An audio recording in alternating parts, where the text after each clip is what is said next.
Adventures of Harry Nile.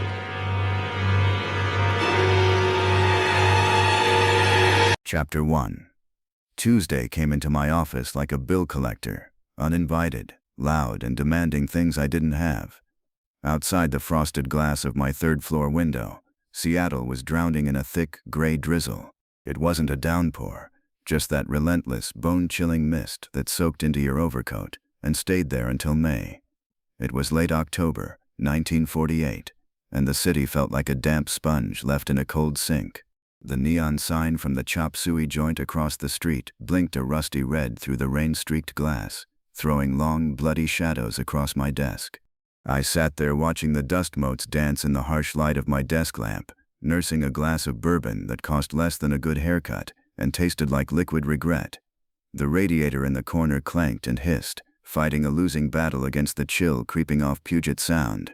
My name is Harry Nile. I'm a private investigator. It says so on the door, right below a crack in the glass that looks like a shattered spider web. It's a glamorous life, assuming your idea of glamour involves getting lied to for $15 a day, and occasionally waking up in an alley smelling of stale beer and bad decisions. The heavy black telephone on my desk suddenly rang, jarring me out of a perfectly good stare at the ceiling. I let it ring 3 times. Eager detectives look desperate, and desperate detectives don't get paid up front. I picked up the receiver. "Nile," I said. My voice sounded like gravel shifting in a tin can. "Harry, it's Murphy. Sergeant Frank Murphy." He worked the desk down at the Central Precinct. We went back a few years, back to when I wore a badge in a different city, and he still believed the law meant something. Now he mostly believed in a quiet shift and an early pension. He was a good cop, which in this town meant he only looked the other way when it didn't hurt anybody who mattered. "What do you want, Frank? It's 3 in the afternoon. I'm busy brooding." Murphy chuckled, a dry sound like sandpaper on wood. "You're busy drinking cheap rye and waiting for the phone to ring.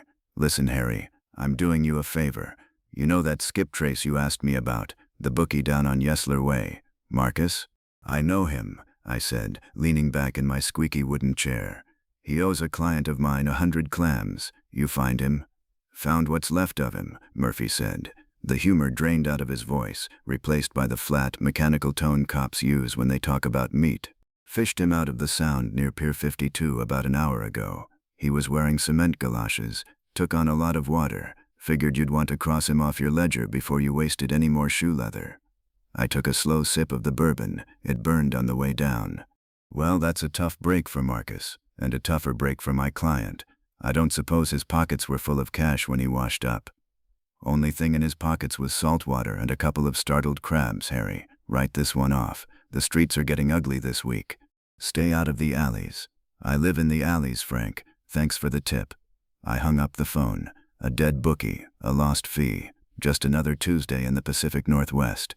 I reached for the bottle to pour another finger of rye, but stopped. Footsteps in the hall. The corridor outside my office was covered in cheap linoleum that squeaked if you walked on it with wet shoes.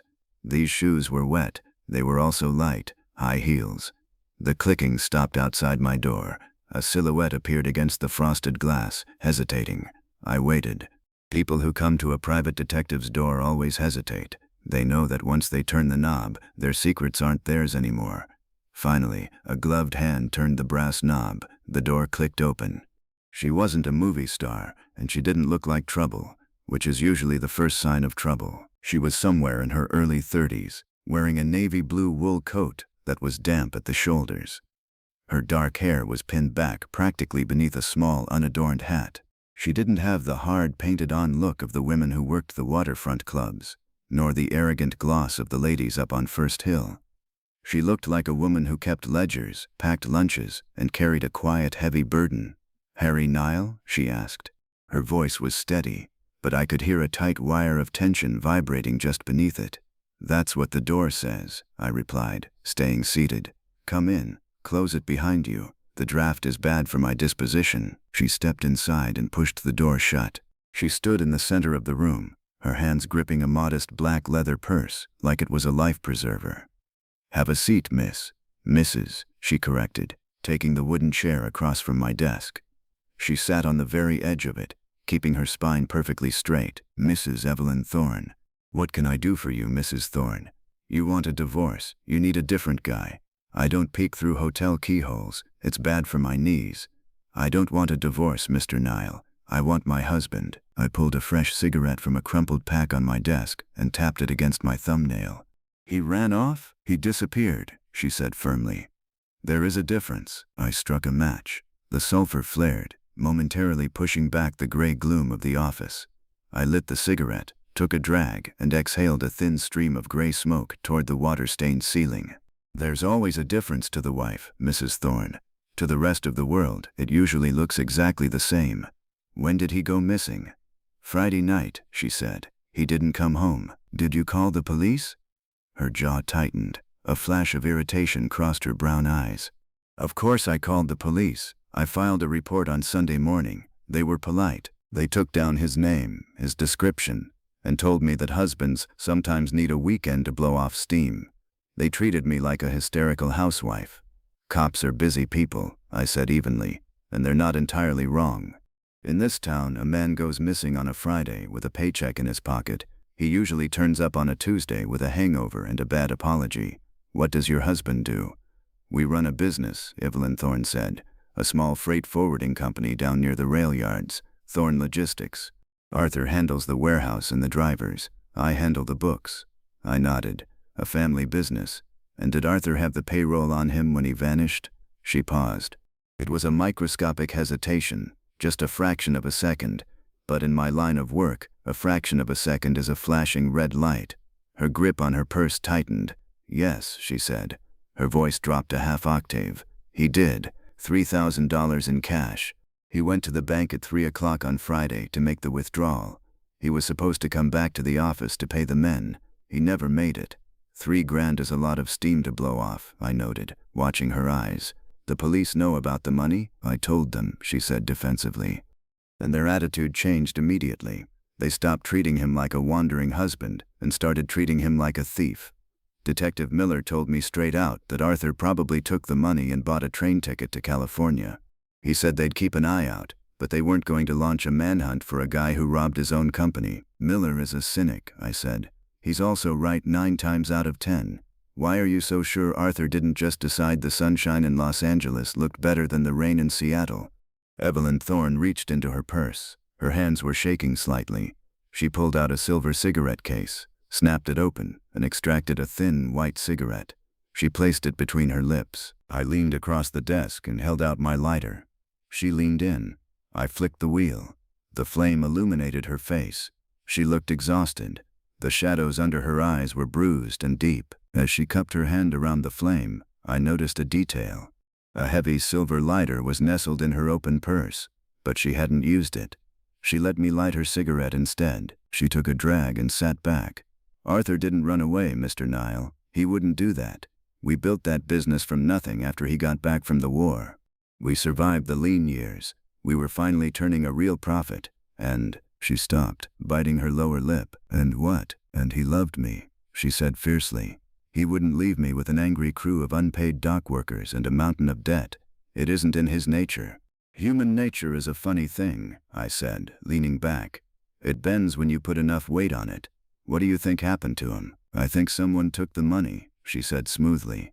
Too smoothly. "I think someone knew he was carrying the payroll, intercepted him between the bank and the office, and did something terrible." "Who knew about the cash?" "Just me, Arthur, and the foreman, a man named Carl Hickey. But Carl has been with us for 3 years. He's loyal." "Loyalty usually costs more than $3,000, I said. "But let's assume Carl is a saint.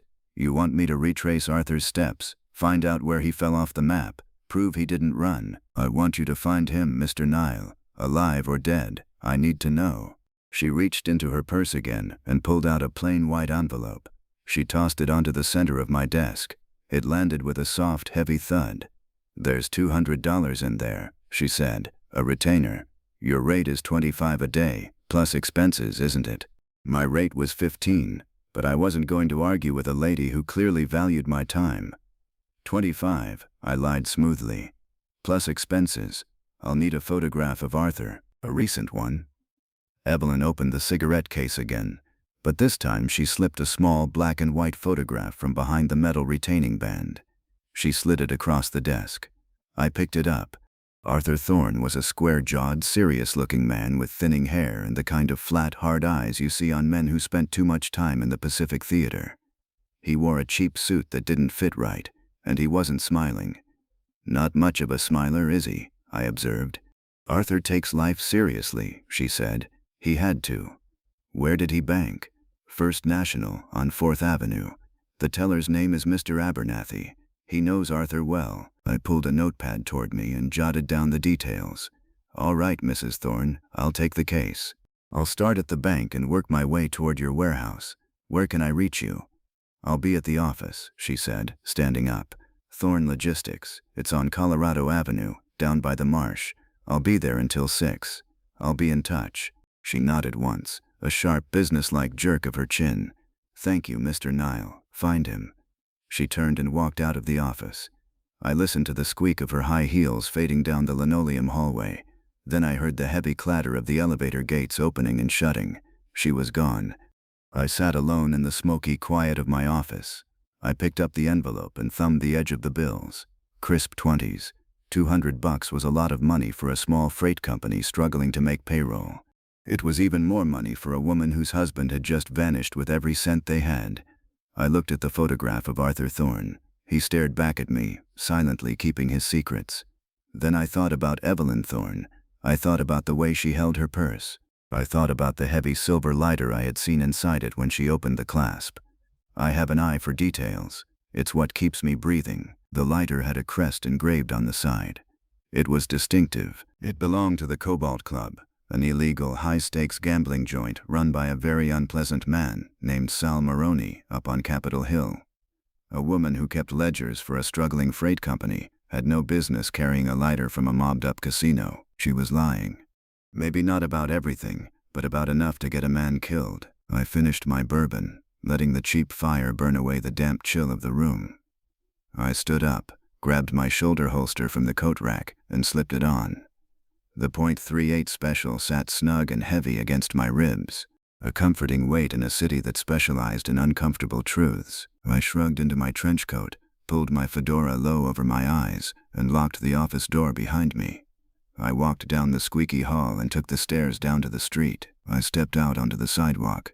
The Seattle rain was still falling, a cold gray curtain washing over the gritty brick and cracked pavement. I lit another cigarette, pulled my collar up against the damp wind, and walked into the storm. Arthur Thorne was out there somewhere in the wet dark, and I was going to find him. I just hoped I wasn't going to find him wearing cement galoshes. Chapter 2. The streets of Seattle didn't care that a man named Arthur Thorne was missing. The streets in this town didn't care about much, except maybe where the next buck was coming from, and how to stay dry while stealing it. By the time I hit 4th Avenue, the rain had shifted from a spiteful mist to a cold, stinging drizzle. It bounced off the pavement, slicking the cobblestones and turning the gutters into muddy rivers, carrying the city's discarded trash toward the sound. Trolley cars rattled past, throwing electric blue sparks against the gray canvas of the afternoon sky. The air smelled of diesel exhaust, wet wool, and roasting peanuts from a vendor huddled under a striped canvas awning. I pulled my collar tighter around my neck, tilting the brim of my fedora down to shield my eyes. First National Bank was 4 blocks away, and every step felt like walking uphill in wet sand. First National sat on a corner like a Roman temple that had gotten lost on its way to Italy. It was all heavy granite blocks, towering Corinthian columns, and a pair of brass doors thick enough to stop an anti-tank shell. I pushed through them and stepped out of the grime of the street into the hushed cathedral silence of old money.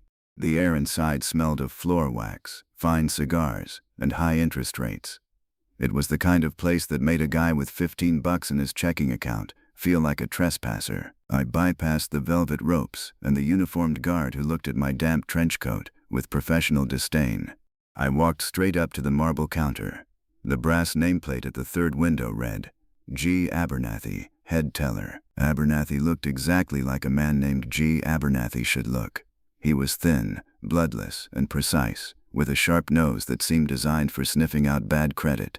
He wore a gray worsted suit, a meticulously knotted tie, and round wire-rimmed glasses that magnified his pale, blinking eyes. He was busy aligning a stack of deposit slips with the edge of his marble counter. "Can I help you, sir?" he asked, not looking up from his alignment. "I hope so, Mr. Abernathy," I said, leaning an elbow on the cold marble. "I'm looking into the whereabouts of a mutual acquaintance, Arthur Thorne." Abernathy's hand stopped moving. He slowly raised his head, his magnified eyes fixing on me with sudden, sharp suspicion. "Mr. Thorne is a valued client of this institution. I am not at liberty to discuss our client's affairs with unauthorized individuals." I flipped open my wallet and showed him the cheap tin shield I bought at a pawn shop 6 years ago, right next to my private investigator's license. It wasn't an official police badge, but to a guy who spent his life behind a pane of bulletproof glass, authority was authority. Harry Nile. Private investigations. I've been retained by Mrs. Thorne. Arthur didn't come home on Friday. I'm trying to figure out why. Abernathy looked at the license, then at my face, then back down at his deposit slips. The professional stiffness melted just a fraction, revealing a nervous little man underneath. "Mrs. Thorne," he murmured, his voice dropping to a conspiratorial whisper. "Yes, the police called regarding the same matter yesterday. A Detective Miller, a very brusque man. I told him exactly what I will tell you, Mr. Nile. I saw Mr. Thorne on Friday afternoon, and I must say, his behavior was entirely uncharacteristic." "Uncharacteristic how?" I asked, keeping my voice low and steady. "Mr. Thorne is usually a very deliberate man," Abernathy said, leaning closer to the glass. "Quiet, polite. When he comes in for the Friday payroll, it is a simple, pleasant transaction. But this past Friday, he was agitated, profoundly so. He arrived at exactly 2:55 in the afternoon, practically running through the doors. He kept looking over his shoulder, toward the street." "He was scared?" "I would say, hunted," Abernathy corrected, adjusting his glasses. "He was sweating profusely, despite the chill outside. He handed me the withdrawal slip. $3,000, the usual amount. But then he made a strange request. He asked for the money in small denominations, 5s, 10s, and 20s. Usually we prepare the payroll in 50s and 100s for easier distribution in the envelopes. Small bills make for a very bulky package. Small bills are also easier to spend without anyone noticing," I pointed out. "A guy breaking a $100 bill at a corner diner tends to stick in the memory." Abernathy nodded grimly. "Precisely what crossed my mind. It took me several minutes to count out that volume of small currency. During the entire process, Mr. Thorne paced back and forth in front of my window. He kept checking his wristwatch. Did he say anything? Did he mention meeting someone? He didn't say a word to me other than 'hurry, please.' When I finally handed him the canvas deposit bag, he snatched it from my hands and practically bolted for the exit." Abernathy leaned in closer, his voice dropping another decibel. "But I did see one other thing, Mr. Nile. After he left my window, I had to step into the manager's office, which overlooks 4th Avenue. I happened to glance out the window, and you saw Thorne?" "I saw him on the sidewalk. He didn't walk south toward his warehouse on Colorado Avenue. He hailed a taxicab heading north." "A cab? Did you catch the company?" "It was a yellow cab," Abernathy said with absolute certainty, "and I noticed something else.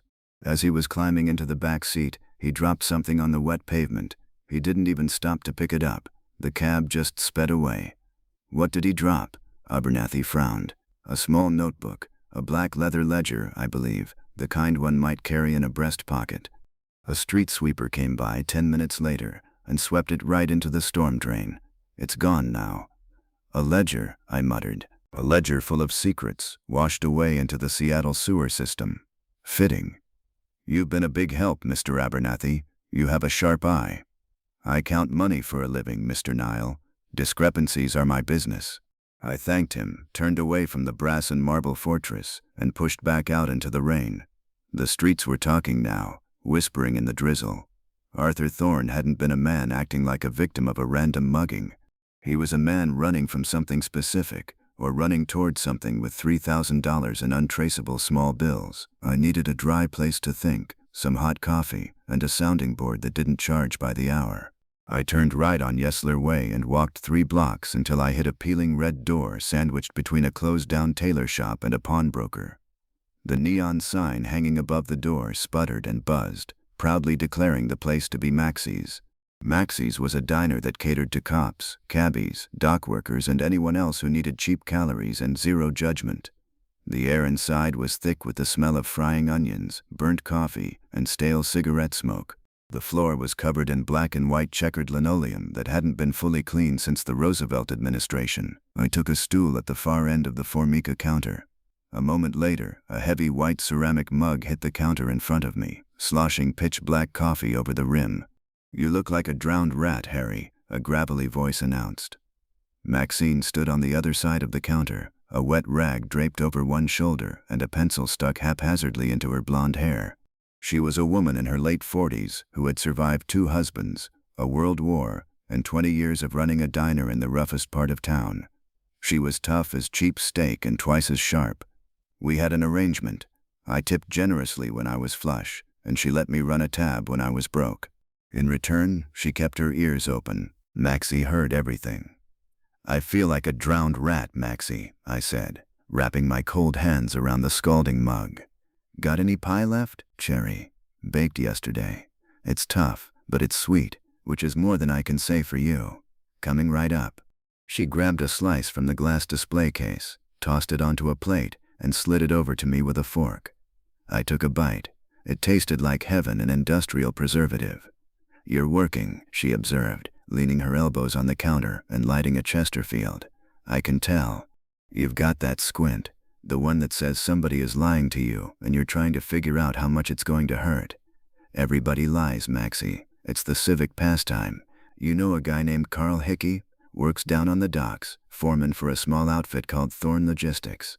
Maxie blew a stream of smoke toward the grease-stained ceiling fan. Her eyes narrowed as she searched the massive filing cabinet of her memory. "Hickey, yeah, big guy, built like a brick outhouse, missing half his left pinky finger. Comes in here on alternating Thursdays for the meatloaf. That's him. What do you know about him?" "I know he likes his meatloaf with extra gravy, and I know he plays the ponies," she said flatly.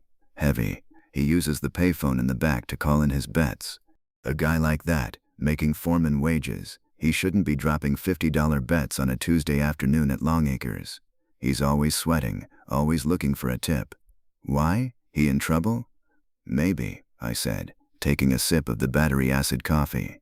"His boss disappeared on Friday with $3,000 in payroll cash. Carl was one of the only people who knew the boss was carrying the money." Maxie whistled softly. $3,000. That buys a lot of long shots. But Carl? I don't know, Harry. He's a gambler, sure. He's a mooch. But a killer? He doesn't have the nerve. He shakes when his horse comes in fourth. Hitting a guy over the head for a payroll takes cold blood. Carl's blood is just cheap whiskey and bad odds." "Fair enough," I said. "Let me ask you something else. What do you know about the Cobalt Club?" Maxie stopped wiping the counter. The rag hovered in midair. She looked at me, her expression instantly tightening.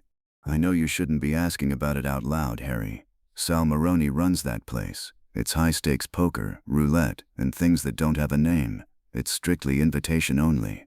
The cops don't go there unless they're collecting an envelope, and normal people don't go there unless they want to lose their house. You ever see a woman named Evelyn Thorne around here? Early 30s, dark hair, keeps her spine straight like she swallowed a yardstick? Doesn't ring a bell. If she's tangled up with Maroney in the Cobalt Club, she's playing a very dangerous game. You better watch your step, Harry. Maroney's boys don't leave people with headaches. They leave them in the harbor." "So I've heard," I said. I finished the coffee and slapped a 50-cent piece on the counter. "Keep the change, Maxie. Thanks for the cherry pie." "Don't get dead, Harry," she called out as I headed for the door. "You still owe me for last month's tab." I walked back out into the rain. The puzzle pieces were falling onto the floor, but none of them fit together yet. A nervous husband with a pocket full of small bills fleeing in a taxi, a gambling foreman, a mobbed-up casino lighter in a modest housewife's purse. I needed hard facts. I needed a timeline that held water. I walked 5 blocks down to the yellow cab depot near King Street Station. It was a massive, drafty brick garage that smelled of motor oil, damp rubber, and stale sweat. Cabs were lined up in rows, waiting for shift changes, while mechanics banged on engine blocks in the back. I found the dispatcher's cage, a wire mesh box sitting in the middle of the chaos. Behind the wire sat an old guy with a thick gray mustache, a green visor, and a cigar clamped stubbornly in the corner of his mouth. He was barking into a two-way radio, shuffling papers on a clipboard. I waited until he clicked the radio off, then stepped up to the wire mesh. I slipped a crisp $5 bill through the gap. "I need a look at Friday's logbook," I said. The dispatcher looked at the 5, then at me. He didn't touch the money. "Logs are company property, pal. Private." I slipped a second $5 bill through the mesh. $10 was a lot of money to spend on a hunch, but the case wasn't going anywhere if I couldn't track that cab. The dispatcher sighed, a sound that conveyed a deep existential boredom. He palmed the 2 bills with the speed of a professional magician, making them vanish into his vest pocket. He pulled a heavy, grease-stained ledger toward him and flipped it open. "Friday. What time?" "Between 3 o'clock and 3:15. Pick up at First National Bank on 4th Avenue. Male passenger." The dispatcher ran a thick, calloused finger down the column of scribbled entries. Friday. 3:10 p.m. Cab number 42. Driver is Gus Higgins. Picked up a fare at First National. "Where did he drop him?" I asked, leaning closer to the wire. The dispatcher traced his finger across the page to the destination column. He frowned, squinting at the chicken scratch handwriting.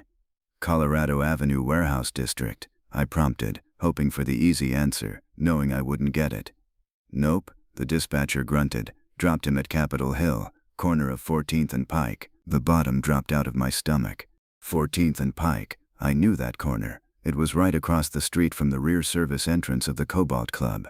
"Is Gus Higgins around?" I asked. "Out back, by the air pumps. Shift just ended." I thanked the dispatcher and walked through the cavernous garage toward the rear bay doors. The air outside was cold and biting, carrying the sharp scent of the saltwater flats. I found cab number 42 parked near the compressed air tanks. A short, wiry man in a flat cap and a worn leather jacket was leaning against the fender, smoking a hand-rolled cigarette. "You Gus?" I asked, stepping out of the shadows. He jumped slightly, his hand instinctively dropping toward the tire iron resting on the bumper. "Who's asking?" "Harry Nile. I'm a private investigator." I flashed the tin shield again. "I just need 2 minutes of your time, Gus. About a fare you picked up last Friday, 3:10 p.m., outside First National." Gus relaxed, taking a slow drag of his cigarette. "I pick up a lot of fares, mister. Friday was a busy day. Rain makes people lazy." This guy would have been memorable, in his 30s, wearing a cheap suit. Sweating a lot. Probably looked over his shoulder the whole ride. Gus's eyes lit up with recognition. "Oh yeah, the jitterbug. I remember him. Guy was practically vibrating in the back seat, told me to step on it, said he was late for a meeting. Offered me an extra $1 if I made all the lights up the hill." "Did he say who he was meeting?" "Not a word, just sat back there muttering to himself. Kept patting his coat pocket like he was checking to see if his wallet was still there, or maybe a gun. I don't ask questions, I just drive." "You dropped him at 14th and Pike?" "Yeah, the alleyway behind that fancy joint, the Cobalt Club." Gus tossed his cigarette onto the wet concrete and crushed it beneath his heel. Weird place for a guy in a cheap suit to be going in the middle of the afternoon, but like I said, I just drive. "Did you see where he went after he got out?" "Straight into the alley," Gus said, zipping up his jacket. "He didn't go to the front door of the club. He walked down the alleyway, toward the loading docks in the back. That's the last I saw of him." I thanked Gus and walked back out into the Seattle rain. The timeline was shattered. The story was broken. Arthur Thorne hadn't vanished on his way back to the warehouse. He had never intended to go back to the warehouse at all. He had taken $3,000 in small bills and walked straight through the back door of a mob-run casino. Evelyn Thorne had sat in my office and lied to my face. She played the worried, devoted wife perfectly, hiding behind her modesty while clutching a mobster's silver lighter in her purse. And Carl Hickey, the gambling foreman with the missing pinky, was suddenly looking a lot more interesting. I pulled my collar up, lit a cigarette, and tasted the damp tobacco. The streets had talked, and they had told me exactly what I suspected from the start. In this town, everybody is lying. The only question left was who had lied enough to get Arthur Thorne killed, and whether I was going to be next on the list. I started walking toward Capitol Hill. It was time to pay a visit to the Cobalt Club. Chapter 3. The rain had finally quit by late afternoon, But Seattle wasn't willing to let anyone off the hook that easily. In its place came a thick, bruised fog that rolled off the frigid waters of Puget Sound, swallowing the lower half of the city in a dense, blinding soup. It crept through the streets like a guilty conscience, muffling the sounds of traffic and turning the street lamps into hazy, floating halos. Down by the industrial flats, the air tasted of salt, diesel exhaust, and rotting kelp. It wasn't the kind of weather that made a man want to take a romantic stroll. It was the kind of weather that made a man want to bury something deep and hope nobody ever came looking for it. I walked the last 3 blocks to Colorado Avenue. My trench coat was still damp from the earlier downpour, clinging to my shoulders with the cold familiarity of an old debt. Thorn Logistics sat at the end of a dead-end street that bordered a stretch of stagnant marshland. The building itself was a rusted corrugated metal shed that looked like it had barely survived the last earthquake and wasn't taking any bets on the next one. A faded painted sign above the main roll-up door proudly announced the company name, though the paint was peeling so badly the letters looked like they were trying to flake off and escape. The main loading bay was wide open, yawning into the fog like a black mouth. Inside, the cavernous space was dimly lit by a few yellow bulbs hanging from frayed wire cords. It smelled of wet sawdust, spilled machine oil, and the sour tang of cheap sweat. A solitary flatbed truck was parked near a stack of wooden shipping crates, its hood propped open while a kid in grease-stained overalls stared blankly at the engine block. I didn't bother announcing myself. I just stepped out of the swirling gray fog and let the shadows of the warehouse swallow me. There was a glass-enclosed office elevated on a wooden platform near the back wall, overlooking the warehouse floor. A single desk lamp burned inside, casting a sharp pool of light against the frosted glass. I took the wooden stairs 2 at a time, moving quietly. The wood creaked under my weight, but the kid wrestling with the carburetor down below was making enough noise to cover my approach. I reached the top of the landing and peered through a smudge in the dirty glass. A man was inside. He was a big, heavy-set guy with shoulders like a prizefighter and a gut that suggested he hadn't fought anything but a plate of pork chops in a decade. He wore a rumpled canvas jacket and a fedora pushed back on a balding head. He was moving with a frantic, jerky energy, yanking out desk drawers, shuffling through stacks of manifests, and tossing papers onto the floor. Every few seconds, he would pause, wipe a thick sheen of sweat from his forehead with the back of his sleeve, and shoot a paranoid glance toward the door. I didn't need to ask for his union card to know this was Carl Hickey. He fit Maxie's description down to the ground, right down to the missing pinky on his left hand as he fumbled with a locked filing cabinet. I reached out and turned the doorknob. It wasn't locked. I pushed the door open, letting it swing wide until the hinges gave a sharp, metallic groan. Hickey spun around like he'd just been jabbed with a live wire. His right hand instinctively dropped toward the heavy brass paperweight sitting on the edge of the desk. He froze when he saw me standing in the doorway, my hands casually resting in the pockets of my trench coat. "You looking for a stamp, Carl?" I asked, keeping my voice mild and conversational. "Or just trying to redecorate the place before the boss gets back?" Hickey's chest heaved. He stared at me, his small piggish eyes darting left and right, looking for an exit that didn't exist. "Who the hell are you? We're closed. Office is closed. Get out before I throw you out." "You could try," I said, stepping fully into the room and nudging the door shut with my heel. "But you look a little winded already, and I'm not in the mood to get my coat dusty. The name is Harry Nile. I'm a private investigator." The tough guy act evaporated the moment he heard the words private investigator. The color drained from his face, leaving him looking like a dirty sheet. His hand moved away from the paperweight, and he took a slow step backward until his thighs hit the edge of the metal desk. "Investigator?" he stammered, wiping his brow again. "Who hired you? The cops?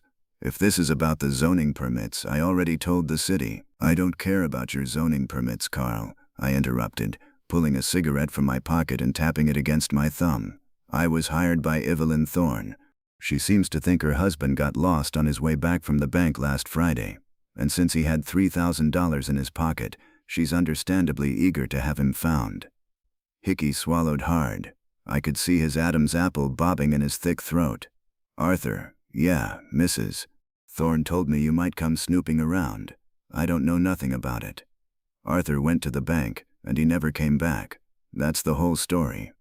That's chapter 1, I corrected, lighting my cigarette. I let out a lungful of smoke and watched it drift into the halo of the desk lamp. I'm looking for the ending. See, I find it fascinating that a man carrying $3,000 in small bills goes missing, and suddenly the guy who knew he had the money, a guy who routinely loses his paycheck at the track, is tossing the office like he's looking for a golden ticket. Hickey's face flushed an ugly shade of red. I wasn't tossing nothing. I'm looking for the freight manifests for the morning run. We got a business to run here, even if the boss decided to take a permanent vacation. Is that what he did? Took a vacation? What else would you call it? Hickey spat, his voice rising in defensive anger. He grabbed the payroll and skipped. Everyone knows the business was struggling. We were drowning in debt. Arthur couldn't take the heat anymore, so he grabbed the only liquid cash we had and bolted. That's a neat theory, I said, taking a step closer. But it doesn't explain why you're sweating like a sinner in church, Carl. And it doesn't explain why you're packing a suitcase. I pointed with the glowing tip of my cigarette toward the corner of the office. Sitting on the floor, half hidden behind a stack of cardboard boxes, was a battered leather grip. It was unzipped, and I could see a couple of shirts, a shaving kit, and a pint of rye whiskey hastily stuffed inside. Hickey looked at the suitcase, then back at me. Panic flared in his eyes. He lunged to his right, aiming for the door, but I shifted my weight and planted the toe of my shoe squarely in his path. He tripped, stumbling forward and catching himself heavily on the doorframe. I grabbed him by the scruff of his canvas jacket and shoved him backward. He hit the filing cabinet with a loud metallic crash and slid down to the floor, gasping for air. "You're not going anywhere, Carl," I said softly, standing over him. "Not until you start making sense. You didn't just know about the money. You knew Arthur wasn't coming back. How did you know?" "I didn't do anything to him," Hickey pleaded, holding his hands up defensively, the 4 fingers on his left hand trembling.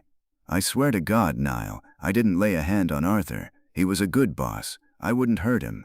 But somebody did. Or maybe you just helped yourself to the cash after he was gone. $3,000 covers a lot of bad bets, Carl. A guy could pay off his bookie and still have enough left over for a train ticket out of town." Hickey shook his head violently. "No, you got it all wrong. The money, he gave it to me." I stopped. I didn't say a word. I just let the silence stretch out, letting the weight of his own stupid lie crush him. "He gave it to you," I repeated flatly. "The boss, whose company was drowning in debt, just handed you a $3,000 payroll, out of the goodness of his heart." "Not all of it," Hickey cried, scrambling to his feet but pressing his back against the wall. "Just a piece, $1,000. He gave me $1,000 on Thursday night. He told me he was going to take the rest and disappear. He said the 1,000 was to keep my mouth shut and to make sure I kept the warehouse running for a few weeks so Evelyn wouldn't get suspicious right away." It was a pathetic, desperate lie, the kind of lie a man tells when the walls are closing in and he can't see the door. But before I could tear it apart, a new voice echoed from the bottom of the wooden stairs. "That's a beautiful story, Carl. We should send it to the magazines. I'm sure they pay top dollar for fiction." I didn't have to look over my shoulder to know who it was. The voice was like dragging a rusty nail across a blackboard. "Detective Miller, Seattle PD." Miller came up the stairs slowly, his heavy black shoes thudding ominously on the wood. He was a tall, gaunt man with a face carved out of old shoe leather and a permanent scowl etched into his features. He wore a damp overcoat and a gray fedora pulled low, and he was chewing rhythmically on the splintered end of a wooden matchstick. Behind him walked 2 uniformed cops, looking cold, bored, and ready to hit someone. Miller stepped into the office, his eyes sweeping over the scattered papers, the suitcase in the corner, and finally settling on Carl Hickey, who looked like he was ready to faint. Then Miller looked at me. "Nile," he grunted, shifting the matchstick to the other side of his mouth. "I should have known I'd find you scuttling around under a rock somewhere. You're trespassing." "I'm investigating, Miller," I said, not moving. "Client invited me." "You got a warrant, or are you just here to complain about the weather?" "I don't need a warrant to arrest a flight risk," Miller said coldly. He turned his attention back to the trembling foreman. "Hello, Carl. You're looking a little pale. Maybe it's because you paid a visit to a gentleman named Fingers Malloy on Saturday morning." Hickey let out a whimpering sound. He pressed himself harder against the wall, as if trying to merge with the plaster. Miller took a step forward, invading Hickey's personal space. Fingers Malloy is a very unpleasant loan shark, Carl, and according to him you owed him $800, a debt you hadn't made a payment on in 3 months. Fingers was planning to break both your kneecaps this weekend, but then a miracle happened. Miller paused, letting the silence hang heavy in the small, stifling office. You walked into Malloy's favorite pool hall on Saturday morning, Miller continued, his voice dropping to a dangerous purr, and you dropped $800 in crisp, crumpled small bills onto his table, paid in full. Now, where does a warehouse foreman whose boss just skipped town with the payroll get $800 in small bills? Hickey was hyperventilating now. I told him. I just told Nile. Arthur gave it to me. He gave me $1,000 to keep quiet. Shut up, Miller snapped. He didn't yell. He didn't have to. The quiet menace in his voice was enough. Arthur Thorne was a tight-fisted businessman trying to save his company. He didn't hand out $1,000 bonuses to degenerate gamblers. You knew he was carrying the payroll back from the bank. You waited for him. You caught him somewhere quiet. You cracked his skull, and you took the bag. No, Hickey screamed, tears welling up in his terrified eyes. I didn't. You gotta believe me. I don't gotta believe anything except the math, Miller said smoothly. He reached into his overcoat and pulled out a small canvas deposit bag. It was stamped with the logo of First National Bank. We found this stuffed in the bottom of your locker downstairs, Carl, Miller said, holding it up by the strings. It's empty now, of course, but it's the exact bag Abernathy the teller handed to Arthur Thorne on Friday afternoon. How did it get in your locker? Hickey stared at the bag like it was a venomous snake. His mouth opened and closed, but no words came out. He looked at Miller, then at the 2 uniformed cops, and finally at me. He was pleading silently, begging for someone to throw him a lifeline. But I didn't have one to give him. The evidence was damning. The motive was clear. The timing fit. To a cop like Miller, this was a wrapped gift with a neat little bow on top. You killed him for the cash, Carl, Miller said, nodding to the uniforms. And now you were packing your bags to skip town before we put the pieces together. Book him. Murder in the 1st degree and armed robbery. The 2 uniforms stepped forward, grabbed Hickey by the arms, and roughly hauled him toward the door. Hickey didn't fight back. He went limp, sobbing openly, a broken, defeated man. As they dragged him past me, he looked up, his eyes locking onto mine. I didn't kill him, Nile, Hickey whispered, his voice cracking. I swear on my mother's grave. I found the bag. It was just sitting there. I didn't kill him. The cops shoved him out the door and down the wooden stairs. I listened to his heavy footsteps and his muffled sobs fading into the cavernous space of the warehouse, until they were swallowed by the fog outside. Miller stayed behind, casually picking up Hickey's overturned chair and sitting down. He struck a fresh match on the edge of the metal desk, lit a cheap cigar, and puffed a thick cloud of blue smoke into the air. He looked remarkably satisfied. Case closed, Nile, Miller said, tossing the burnt match onto the floor. Nice, clean and fast. I love it when they make it easy. The DA is going to fry that fat slob, and I get to go home and sleep in my own bed tonight. I leaned against the doorframe, watching Miller celebrate his easy victory. The cops had their man, the obvious suspect with the obvious motive and the obvious guilt. It was the perfect arrest. There was just one problem. It was too perfect. I thought about the timeline. I thought about Arthur Thorne rushing out of First National Bank, terrified, checking his watch and demanding small bills. A man who was planning to walk back to his warehouse and get ambushed by his foreman wouldn't act like a hunted animal before the ambush even happened. And then there was the cab ride, the frantic trip up Capitol Hill to the alley behind the Cobalt Club. If Arthur Thorne had gone to the Cobalt Club at 3:15 on Friday afternoon, how did his empty canvas bank bag end up in Carl Hickey's locker down on the waterfront? Hickey was a liar, a degenerate gambler, and a thief. He had found the bag, probably exactly as he said, and he had helped himself to the cash to save his kneecaps. But he wasn't a killer. He didn't have the brains to orchestrate a murder and perfectly frame a disappearing act. Someone else was pulling the strings. Someone who wanted the cops to find exactly what they found. The police wanted the easy close, and whoever was running this game had handed it to them on a silver platter. You're a genius, Miller, I said, pushing myself off the doorframe and flipping my cigarette butt onto the linoleum floor. You solved the crime of the century. You should get a medal. Miller glared at me through the cigar smoke. Don't get smart with me, Nile. The case is shut. Tell Mrs. Thorne she can stop paying your retainer. We'll find her husband's body eventually, probably dumped in the marsh. Now get out of my crime scene." "Sure thing, detective," I said, turning my collar up against the chill. "Keep up the good work." I walked down the wooden stairs, my footsteps echoing in the empty warehouse. The kid in the overalls was gone, leaving the flatbed truck's engine exposed to the damp air. I stepped out of the roll-up door and back into the suffocating, bruised fog. The police were done asking questions. That was fine by me. It just meant I didn't have to wait in line to ask my own. I pulled my fedora down, shoved my hands deep into my pockets, and started walking. Carl Hickey was going to take the fall for a murder he didn't commit. Arthur Thorne was dead, and whoever killed him was currently getting away with it. And right at the center of the web sat a mobbed-up casino and a grieving widow with a spine made of steel and a silver lighter in her purse. The case wasn't closed, it was just getting started. And I was going to follow the blood trail right up to Capitol Hill, even if it meant knocking on Sal Maroney's front door. I just had to make sure I didn't end up taking a permanent vacation in the Sound alongside the bookies and the bad bets. Chapter 4. The fog had rolled in off Puget Sound with a vengeance by the time I made it back to my office, wrapping the city in a cold, suffocating blanket of gray wool.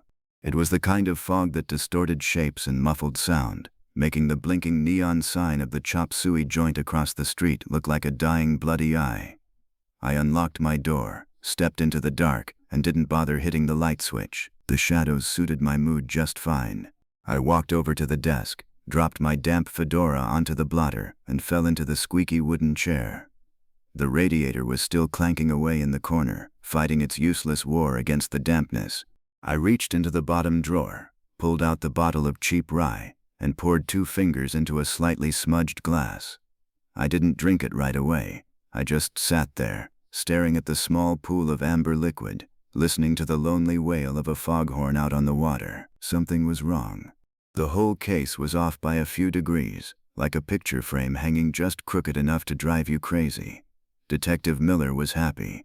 He had Carl Hickey locked in a holding cell, sweating out a murder charge. Miller had the motive, the opportunity, and the physical evidence. It was a neat, tidy package, but I hate neat packages. In my experience, when something in this town looks too clean, it's usually because somebody spent a lot of time and money scrubbing off the blood. I picked up the crisp $20 bills Evelyn Thorne had given me and fanned them out on the desk like a losing hand of poker. Next to them, I laid the small black and white photograph of Arthur Thorne. The flat, unsmiling eyes stared back at me, giving absolutely nothing away. I went over the timeline again, grinding the gears of my brain until they sparked. Arthur goes to the bank. He's terrified. He demands $3,000 in untraceable small bills. He runs out, hails a cab, drops a mysterious ledger in the gutter, and speeds off toward Capitol Hill. He gets dropped off in the alley behind the Cobalt Club at 3:15 in the afternoon. And then what?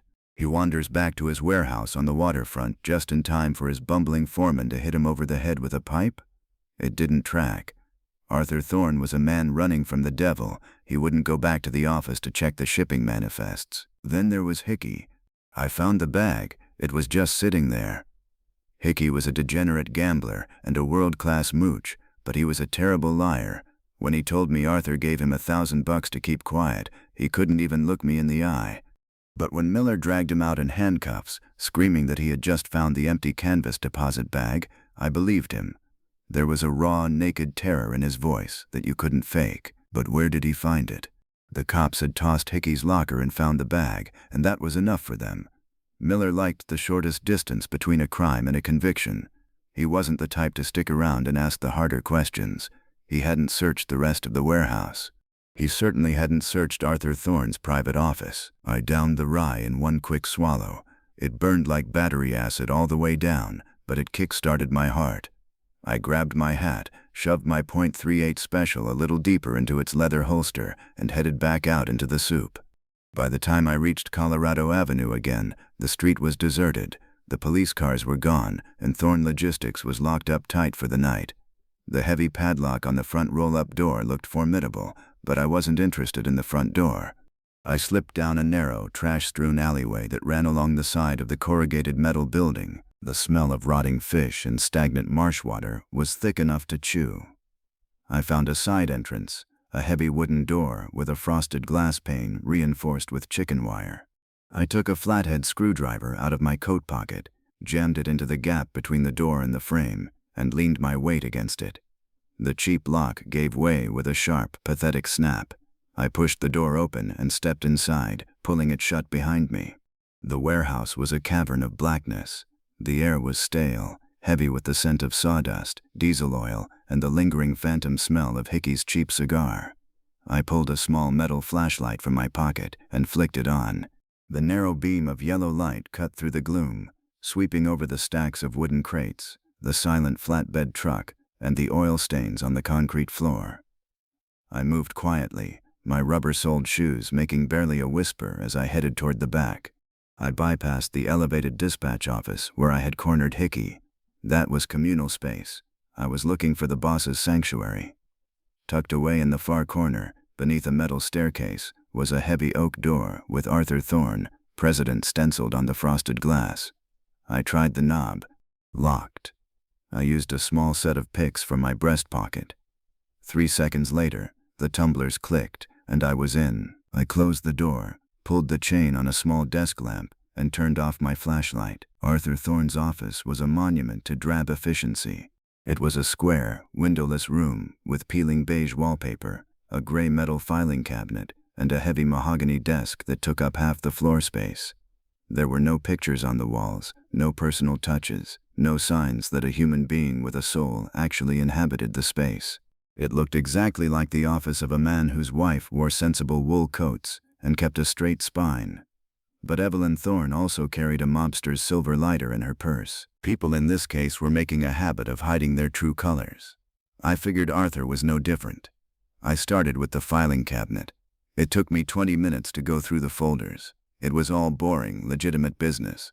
Shipping manifests, tax documents, union contracts, ledgers detailing overhead and fuel costs. The company was definitely struggling, the margins were razor thin, but there was nothing criminal in the paperwork. No phantom shipments, no double-entry bookkeeping. I moved to the mahogany desk.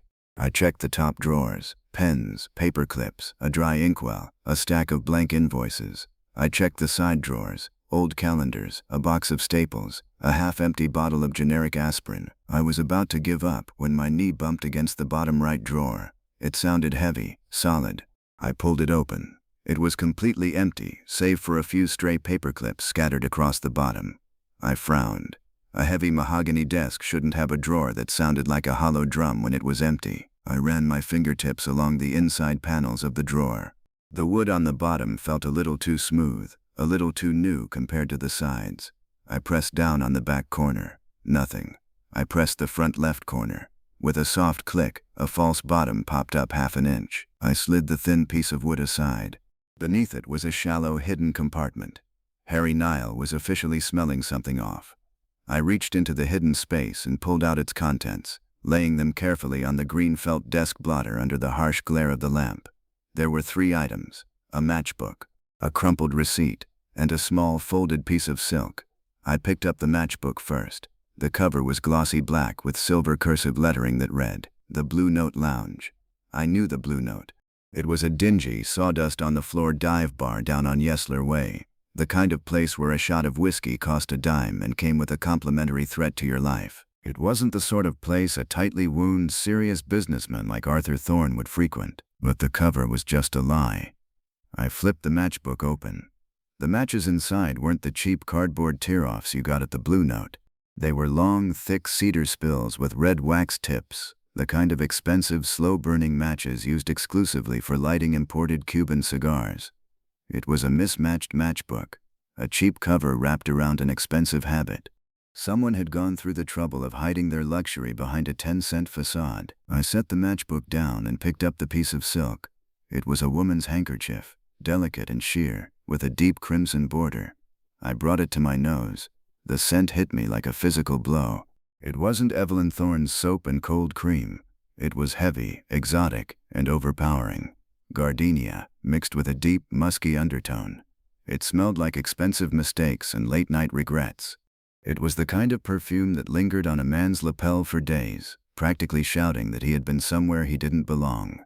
Arthur Thorne, The grim, struggling freight boss had a hidden compartment in his desk dedicated to a woman who smelled like a French bordello.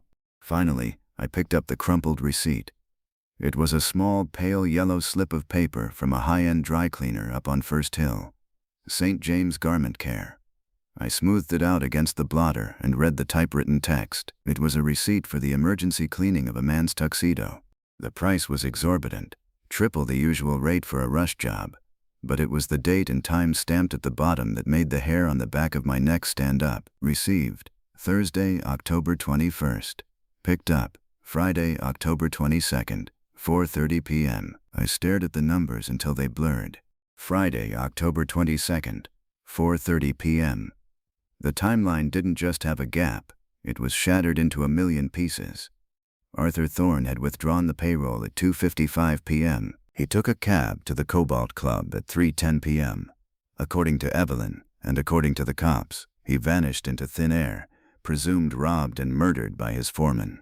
But according to this pale yellow slip of paper, at 4:30 in the afternoon, an hour and a half after he supposedly disappeared, Arthur Thorne was standing in a ritzy dry cleaner on First Hill, picking up a freshly pressed tuxedo.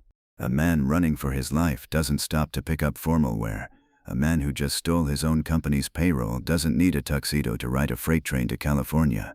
You only need a tuxedo for one thing, a party. A high-stakes, exclusive kind of party. The kind of party where a man might use expensive cedar matches to light his cigars. The kind of party where a woman wearing heavy gardenia perfume might be waiting for him. The pieces of the puzzle were finally on the table, but the picture they formed was ugly. Arthur Thorne wasn't just a victim, and he wasn't just a thief. He was leading a double life, a secret life built on dirty money, high-end gambling, and a woman who definitely wasn't his wife. And Evelyn? She had to know. The silver lighter in her purse wasn't a coincidence. She played the grieving widow to perfection in my office, hiring me to retrace her husband's steps. But she hadn't hired me to find him. She hired me to confirm his movements. Or maybe she hired me to make sure the cops found exactly what she wanted them to find. A dead end that pointed squarely at a stooge like Carl Hickey. I folded the receipt, the silk handkerchief, and the mismatched matchbook, and tucked them securely into the inside breast pocket of my trench coat. The small physical details were singing a loud, clear song, and the tune was murder. I turned off the desk lamp, plunging the office back into darkness. I slipped out the door, picking the lock in reverse to leave it exactly as I found it, and navigated the cavernous black warehouse back to the side alley. I stepped out into the biting cold. The fog was thicker now, rolling through the streets in heavy, damp waves. I lit a cigarette, cupping my hands around the flame to protect it from the wind. The cheap tobacco tasted harsh, but it grounded me. The police had their neat, tidy package wrapped up in a bow, but Harry Nile had a pocket full of jagged edges. Arthur Thorne was alive at 4:30 on Friday afternoon, dressed to the nines and smelling of gardenias. I didn't know where he was now, but I knew exactly where the trail picked up. It was time to stop asking polite questions. It was time to find out exactly what kind of secrets were burning behind the doors of the Cobalt Club, and what a tight-lipped wife with a straight spine was really hiding in her purse. I took a deep drag of smoke, flicked the collar of my coat up against my ears, and started the long, wet walk up the hill. The case hadn't ended with an arrest. The real hunt had just begun. Chapter 5. Wednesday morning tasted like old copper and regret.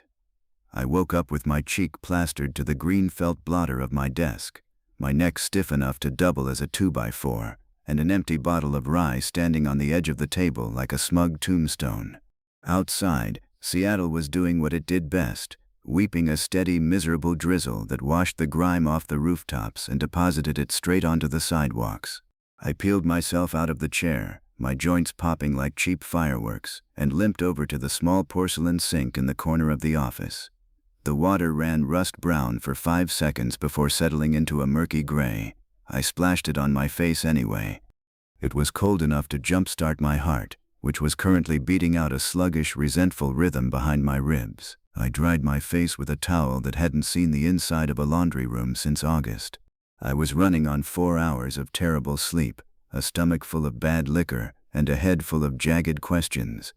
The matchbook from the Blue Note Lounge, the heavy gardenia perfume on the silk handkerchief, and that pale yellow dry cleaning receipt were burning a hole in my trench coat pocket. The police had Arthur Thorne dead in an alley, murdered by a gambling foreman for $3,000. Evelyn Thorne had him playing the devoted husband who vanished into thin air. But the physical evidence? The physical evidence had Arthur Thorne picking up a tuxedo on First Hill an hour and a half after he supposedly ceased to exist. I needed to rebuild Friday night, minute by minute, until I found the crack in the foundation. First Hill wasn't just a neighborhood, it was a statement. It was where the city's lumber barons and shipping magnates had built their sprawling mansions to escape the stink of the mudflats. The streets up here were paved, swept, and lined with old elm trees that dripped silently in the rain. There were no neon signs blinking through the gloom. There were only brass plaques, manicured hedges, and the heavy, suffocating silence of old money. St. James Garment Care sat nestled between a high-end apothecary and a boutique that sold imported Italian leather goods. The bell above the door gave a polite, muted chime as I stepped inside. The air was thick with the sharp chemical scent of cleaning fluid and the hot hiss of industrial steam presses working in the back room. A small, meticulous man with a tape measure draped around his neck stood behind a mahogany counter. He wore a crisp white shirt, a silk tie, and an expression that suggested he found the damp state of my trench coat personally insulting. "May I help you, sir?" he asked, his tone crisp and carefully neutral. The brass name tag on his lapel read Mr. Rossi. "I'm hoping you can, Mr. Rossi," I said, leaning on the counter. I didn't bother showing him the tin badge. Up here, private detectives were treated like stray dogs looking for a handout. Instead, I pulled the pale yellow receipt from my pocket and smoothed it flat on the pristine mahogany. "I'm looking into a matter for a client. A gentleman picked up an order here last Friday afternoon.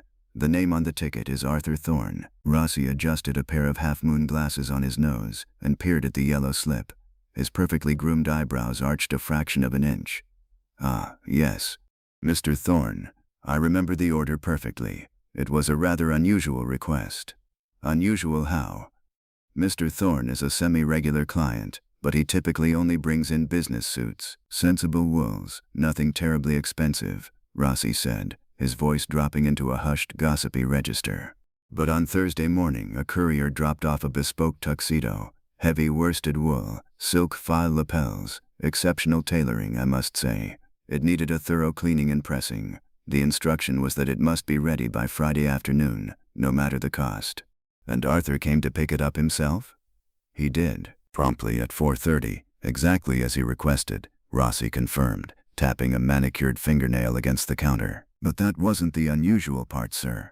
The unusual part was his demeanor. The man looked as though he had been dragged behind a streetcar. He was drenched in rain, pale as a ghost, and completely out of breath. He demanded to use our private fitting room in the back to change immediately. I felt a cold prickle of electricity crawl up my spine. "He changed into the tuxedo here, in your shop?" "Indeed, and he was in a frantic hurry. When he emerged, he looked like a different man, quite elegant actually, but he left his old clothing behind. I tried to box it up for him, but he simply waved his hand and told me to burn it for all he cared. He practically ran out the front door." "Do you still have the old suit?" I asked, keeping my voice level, not wanting to spook the tailor. Rossi sniffed disdainfully. "I do not burn perfectly serviceable garments, sir, regardless of the owner's lack of taste. It is hanging in the back storage room. We donate abandoned clothing to the charity mission at the end of the month." I reached into my pocket, pulled out a crisp $5 bill, and slid it across the mahogany. "I'd like to see it, Mr. Rossi. You can consider this a donation to the mission." The tailor looked at the bill, then at me. With a fluid, practiced motion, the money vanished into his palm. "One moment, please." He disappeared through a set of swinging velvet doors. I stood there, listening to the rhythmic hiss of the steam presses, the gears in my head turning furiously. Arthur Thorne hadn't just picked up a tuxedo. He had shed his old life right here in the fitting room. He walked in a terrified freight boss and walked out a man dressed for a high-stakes gala. Rossi returned a minute later, carrying a cheap off-the-rack gray suit on a wooden hanger. It was damp-stained, wrinkled, and smelled faintly of nervous sweat and stale tobacco. I laid it flat on the counter and started going through the pockets. The breast pocket was empty. The side pockets yielded a few lint-covered pennies and a broken toothpick. But in the small ticket pocket on the inside lining of the jacket, my fingers brushed against a crumpled piece of paper. I pulled it out. It was a bar tab. The paper was cheap and slightly water-damaged, but the blue ink from the cash register stamp was clear enough. The Blue Note Lounge, 1-shot rye whiskey, 20 cents total, 20 cents date, October 22nd, time, 3:45 p.m. I stared at the timestamp, 3:45 in the afternoon. On Friday, I thanked Mr. Rossi, left the gray suit on the counter, and walked back out into the dreary Seattle morning. The timeline was coming into focus, but the pieces were overlapping in impossible ways. I found a dry spot under the awning of the apothecary next door, lit a cigarette, and pulled out my notepad. I started writing down the hours. 2:55 p.m. Arthur withdraws $3,000 from First National on 4th Avenue. He's panicked, demands small bills. 3:10 p.m. A yellow cab drops him in the alley behind the Cobalt Club on Capitol Hill. 3:45 p.m. According to the receipt in his discarded suit, he buys a shot of cheap rye at the Blue Note Lounge down on Yesler Way. 4:30 p.m. He arrives here, at St. James Garment Care on First Hill, to change into a tailored tuxedo. I blew a stream of smoke into the damp air. The geography was wrong. The logistics were physically impossible. You cannot get from the alley behind the Cobalt Club down to a dive bar on Yesler Way, and then all the way back up to First Hill in the space of an hour and 20 minutes. Not on a rainy Friday afternoon in Seattle traffic. And why would he? Why take a cab to a mobbed-up casino, immediately leave, go drink a 20-cent shot of rye in a slum, and then rush up to the richest neighborhood in the city to put on a tuxedo? It didn't hold. The timeline was a broken clock. I flipped my cigarette into the gutter and started walking. If I wanted to find the gap, I had to go to the place where the lie was printed. I needed to pay a visit to the Blue Note Lounge. The Blue Note was the kind of establishment that looked worse in the daylight. Nestled in the decaying heart of Yesler Way, it was a narrow, windowless brick box that smelled of stale beer, urine, and bad decisions. The wooden door was warped from the damp, and the neon sign above it buzzed with a menacing electrical crackle. I pushed the door open. The inside was dark enough to develop film. It took a few seconds for my eyes to adjust to the gloom. A single bulb hanging over the bar illuminated a scarred wooden counter and a wall of cheap liquor bottles. A guy with a nose that had been broken at least 3 times was dragging a wet mop across the sawdust-covered floor. He looked up, his expression instantly shifting into a hostile glare. "We're closed," he growled. His voice sounded like rocks grinding in a cement mixer. "Don't you bums know how to read? Sign says 4 o'clock. "I'm not here for a drink, pal," I said, walking toward the bar. "I'm looking for some information. Are you the bartender? I'm Sully, and I don't give out information to guys who walk in off the street leaving wet footprints on my clean floor." I reached into my pocket, pulled out a $10 bill, and slapped it on the sticky surface of the bar. Sully stopped mopping. He stared at the Hamilton like it was a long-lost relative. "I'm looking into a guy who came in here last Friday," I said, keeping my hand hovering near the bill. A guy in a cheap gray suit, nervous, sweating, looking over his shoulder. Sully leaned on his mop handle, his eyes narrowing. Friday was a busy night. We had a brawl at 8, a stabbing at 10, and the cops showed up at midnight. I don't remember every nervous guy in a gray suit. I pulled the crumpled receipt from my pocket and held it up to the dim light. "I know you don't, but this receipt says you rang him up for a shot of rye at exactly 3:45 in the afternoon. Which is funny because you just told me you don't open until 4 o'clock. Sully's rough face went completely still. He looked at the receipt, then at my face. He slowly reached out and slid the $10 bill off the bar, folding it neatly into his pocket. "The register clock is busted," Sully muttered, looking away. "Has been for months. It runs fast, or slow, I don't know." "Don't play dumb, Sully," I said, leaning in. The smell of stale beer coming off him was overpowering. "If the cops come in here looking for a murderer's accomplices, they aren't going to care about a broken clock. They'll just shut you down and padlock the door. Now, who was the guy, and why did you let him in before opening time?" Sully sighed, a long, ragged exhalation of defeat. "All right, look. The guy was banging on the back alley door like the devil was chasing him. It was pouring rain. He slipped me a fin under the door just to let him inside. He didn't want a drink. He just wanted to use the payphone in the back. The receipt says you rang up a shot of rye. He bought the shot because he said he needed change for the phone, Sully explained defensively. He threw $1 on the bar. I rang up a 20-cent shot, and I gave him a handful of dimes. He didn't even drink the liquor, just left it on the wood, ran to the booth and made his call. Did you hear who he called? I don't eavesdrop, Sully lied, but he was shouting, sounded frantic, kept telling whoever was on the other end that the drop was made and that they had to stick to the timetable. Then he slammed the receiver down, told me to call him a cab, and practically hid behind the jukebox until it showed up. You called a cab for him? Which company? Yellow. I always call Yellow. Driver is a kid named Joey. He owes me a few favors. What time did the cab pick him up? 4:15, Sully said definitively. I know because I unlocked the front doors right after the cab pulled away. I nodded slowly, the tumblers in my head clicking into place. I walked over to the wooden payphone booth tucked in the darkest corner of the bar. I picked up the heavy black receiver, dropped a dime into the slot, and dialed the central operator exchange.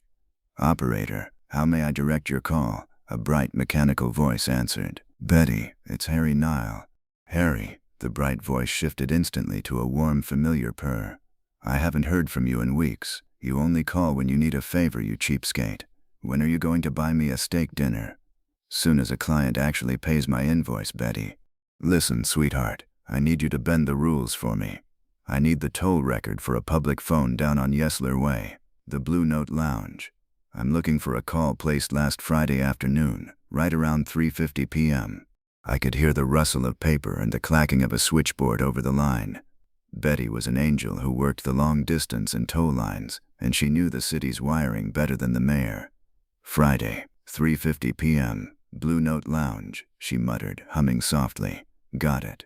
One local call. Lasted less than 2 minutes. What was the destination number, Betty? It went to Capitol Hill, Harry. Main Exchange, Klondike 5. The listed address is a private social club on 14th and Pike. The Cobalt Club, I breathed, feeling the ice form in my stomach. That's the one. Be careful, Harry. That line is strictly unlisted. I thanked Betty, promised her that steak, and hung up the phone. I stood in the dark, smelling the sawdust, looking at the dead timeline. The gap wasn't a mistake. It was a perfectly executed magic trick. Arthur Thorne never went to the Cobalt Club at 3:10. The man in the cheap suit who hailed the cab outside the bank, dropped the ledger, and sped off to Capitol Hill was a decoy. A stooge meant to lay down a false trail. While the decoy was leading an imaginary chase up the hill, the real Arthur Thorne had slipped down to Yesler Way, hiding in a locked dive bar. At 3:50, the real Arthur called the Cobalt Club to confirm the decoy had arrived, that the drop was made. Then, he took a second cab up to First Hill, walked into the dry cleaner at 4:30, shed his cheap gray suit, and put on the tuxedo. Arthur Thorne hadn't panicked. He hadn't been robbed by his bumbling foreman. He had meticulously orchestrated his own disappearance, leaving Carl Hickey holding an empty bag and Detective Miller holding a solved case. But a man doesn't go to this much trouble just to disappear with $3,000 of his own company's money. The math still didn't work.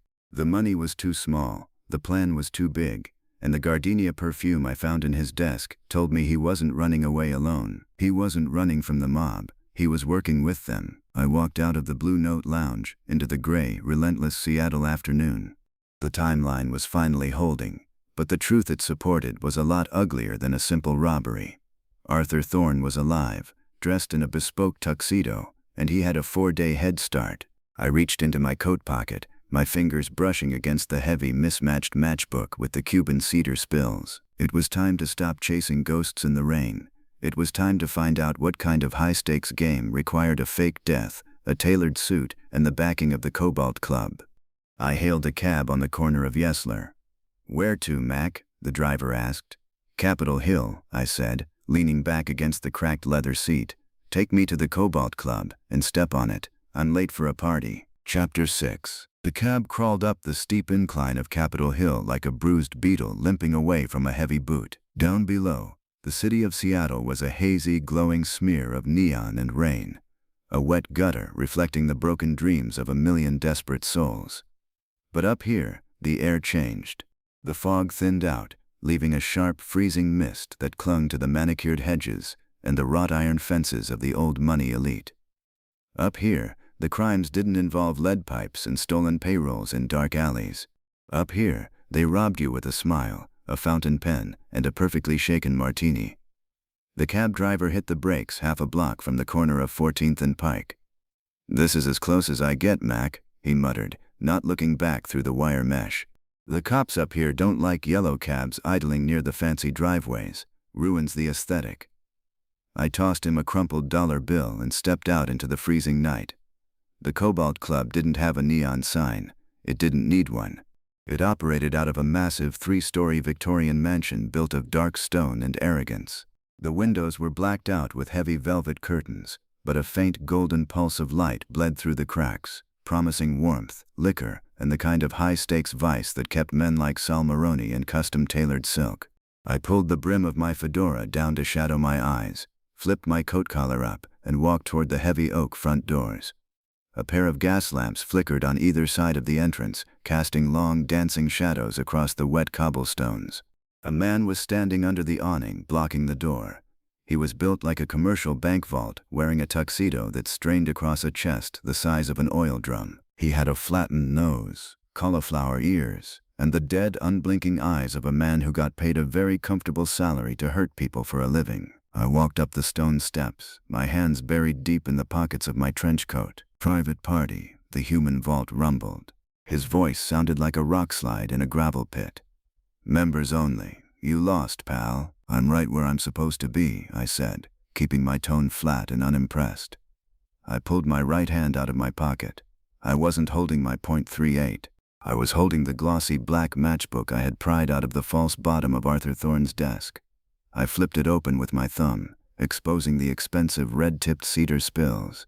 I held it up so the gaslight caught the silver cursive lettering, the Blue Note Lounge. "Arthur Thorne sent me," I lied, my voice steady, betraying none of the adrenaline pumping through my chest. "He said the matchbook was my ticket inside.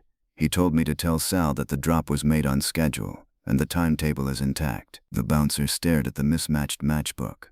His thick brow furrowed as his sluggish brain processed the code. The fake dive bar cover, the imported Cuban cigar matches, the specific phrasing from the Yesler Way payphone. It was a gamble, a blind bluff played on a very dangerous table, but in my line of work you play the cards you're dealt, or you fold and go home. The bouncer's dead eyes shifted from the matches to my face. He studied my damp coat, my worn shoes, and the cynical set of my jaw. Slowly, he reached out, opened the heavy oak door, and stepped aside. "Check your coat at the front," he grunted, "and keep your hands where people can see them. Mr. Maroney doesn't like surprises." "Nobody likes surprises," I said, stepping past him into the golden heat of the club. "They're bad for digestion." The door clicked shut behind me, instantly cutting off the sound of the Seattle wind. The interior of the Cobalt Club was a sensory overload, a velvet-lined jewelry box designed to separate rich men from their morals and their money. The air was thick with the fragrant, expensive smoke of imported Havana cigars and the sharp botanical tang of high-end gin. A jazz quartet tucked in a shadowed corner was playing a slow, mournful tune that slithered through the room like a silver snake. I handed my dripping trench coat and fedora to a blonde coat-check girl who looked at my worn suit with polite, professional disdain. I kept my shoulder holster strapped tight against my ribs. In a place like this, walking around unarmed was like swimming with sharks while wearing a suit made of chum. I moved into the main casino floor. It was a sprawling, opulent room dominated by crystal chandeliers that threw fractured rainbows across the mahogany-paneled walls. The center of the room was crowded with green baize tables. Roulette wheels spun with a hypnotic, clicking hum. Dice rattled across craps tables like dry bones. The patrons were a mix of shipping magnates, corrupt city aldermen, high society wives, and dangerous-looking men in sharp suits who watched the crowd with predatory stillness. I grabbed a glass of bourbon off a passing waiter's silver tray and leaned against a marble pillar, scanning the room. I wasn't looking for Arthur Thorne. I knew Arthur wouldn't be standing on the main floor shaking hands. If he was here, he was buried deep in a back room, counting his chips. I was looking for the missing piece of the puzzle. I was looking for the secret life. I took a sip of the bourbon. It was smooth, aged, and cost more than I made in a week. As I lowered the crystal tumbler, the scent hit me. It cut through the cigar smoke, the spilled gin, and the expensive cologne of the high rollers. It was heavy, exotic, and suffocating. Gardenia, layered over a deep musky undertone. It was the exact same perfume that had soaked the crimson-bordered silk handkerchief in Arthur Thorne's hidden desk compartment. I pushed off the marble pillar and followed the scent. It led me weaving through the crowd, past a high-stakes poker game, toward a secluded baccarat table near the back of the room. A small crowd had gathered around the velvet ropes surrounding the table, watching a high-stakes hand unfold. I pushed my way to the front. There were 3 people sitting at the table, a sweating lumber baron, a bored-looking mob enforcer acting as the house player, and a woman. The woman had her back to me. She was wearing a backless gown made of shimmering crimson silk that clung to her curves like a second skin. Her dark hair, which had been pinned back sensibly 2 days ago, was now perfectly coiffed, falling in soft, glamorous waves over one bare shoulder. A diamond necklace sparkled at her throat, throwing off enough light to blind a man. She held a silver cigarette case in her left hand. A very familiar, heavy silver lighter sat on the green felt table next to her neatly stacked pile of chips. The dealer flipped a card. "Madam wins with a natural 8, he announced smoothly, pushing a massive stack of ivory plaques toward her. The woman reached out with a perfectly manicured hand, adorned with a ruby ring the size of a pigeon's egg, and pulled the chips toward her. She turned her head slightly to signal a waiter, her profile catching the soft light of the chandelier overhead. I felt a cold, hard knot form in the pit of my stomach. It was Evelyn Thorne, the grieving widow, the woman with the straight spine, the sensible wool coat, and the terrified tremor in her voice. She sat there looking like $1 million in dirty money, radiating the kind of lethal, cold-blooded confidence that you only find in apex predators. I watched her for a long moment, letting the sheer scale of the deception wash over me. The woman who had sat in my office and begged me to find her missing husband was currently drinking champagne in the mob casino he had supposedly fled to. She hadn't hired me to find Arthur. She had hired me to run interference, to establish a paper trail that pointed the cops away from the Cobalt Club and squarely at a waterfront dock. I stepped under the velvet rope and walked right up to the baccarat table. The dealer shot me a warning look, but I ignored him. I stopped right behind Evelyn's chair, close enough to see the fine grain of the silk on her back, close enough to drown in the gardenia perfume. "You play a hell of a hand, Mrs. Thorne," I said, my voice low, scraping against the jazz music, "but I think you're holding out on your partner." She didn't jump, she didn't gasp. Her spine stiffened just a fraction of an inch, and her hand paused over her ivory chips. Slowly, deliberately, she picked up her silver lighter, sparked the flame, and lit the cigarette dangling from her crimson lips. She blew a long stream of smoke over her bare shoulder, before turning to face me. Her brown eyes were hard, flat, and entirely devoid of the bruised exhaustion I had seen in my office. They were the eyes of a woman who knew exactly what she wanted and didn't care who she had to step on to get it. "Mr. Nile," she said. Her voice had dropped the hysterical edge. It was smooth, rich, and dripping with dark amusement. "You're a long way from the waterfront. I didn't think this was your kind of establishment. The drinks here actually cost money." "I have expensive tastes," I replied, pulling out the empty chair next to her and sitting down uninvited. The mob enforcer across the table glared at me, but Evelyn waved him off with a subtle flick of her wrist. "You should leave, Harry," she said, leaning closer. "You found out too much too fast. You're pulling at a thread that is attached to a very large, very heavy anvil. It's going to drop on your head." "I like anvils," I said, resting my forearms on the green baize. "They make good paperweights. Let's talk about Arthur, and let's skip the fairy tale this time. I know the timeline doesn't hold. I know he faked his panic at the bank. I know he slipped down to the Blue Note Lounge to make a phone call to this exact building, while a decoy took a cab up the hill to lay a false trail. And I know he picked up a tuxedo on First Hill an hour after he was supposedly murdered." Evelyn took another drag of her cigarette, her expression unreadable. "You're a very competent investigator, Mr. Nile. I underestimated you. I thought you'd take the easy retainer, follow the police down to Carl Hickey's locker and close the file. I don't like easy files. They usually stink. Like gardenias and lies." I reached into my coat pocket and pulled out the crimson-bordered silk handkerchief, I tossed it onto the baccarat table. It landed softly next to her diamond necklace. I found this in a hidden compartment in Arthur's desk, along with a matchbook from this club, disguised to look like it came from a dive bar. Arthur had a secret life, and you were right in the middle of it. Evelyn looked at the handkerchief. A slow, razor-sharp smile spread across her face. Arthur, she laughed, a dry, humorless sound. My poor, predictable Arthur. He thought he was so terribly clever, hiding his little trophies in a false drawer. He actually thought I didn't know. Know about what? His mob connections? Or his mistress?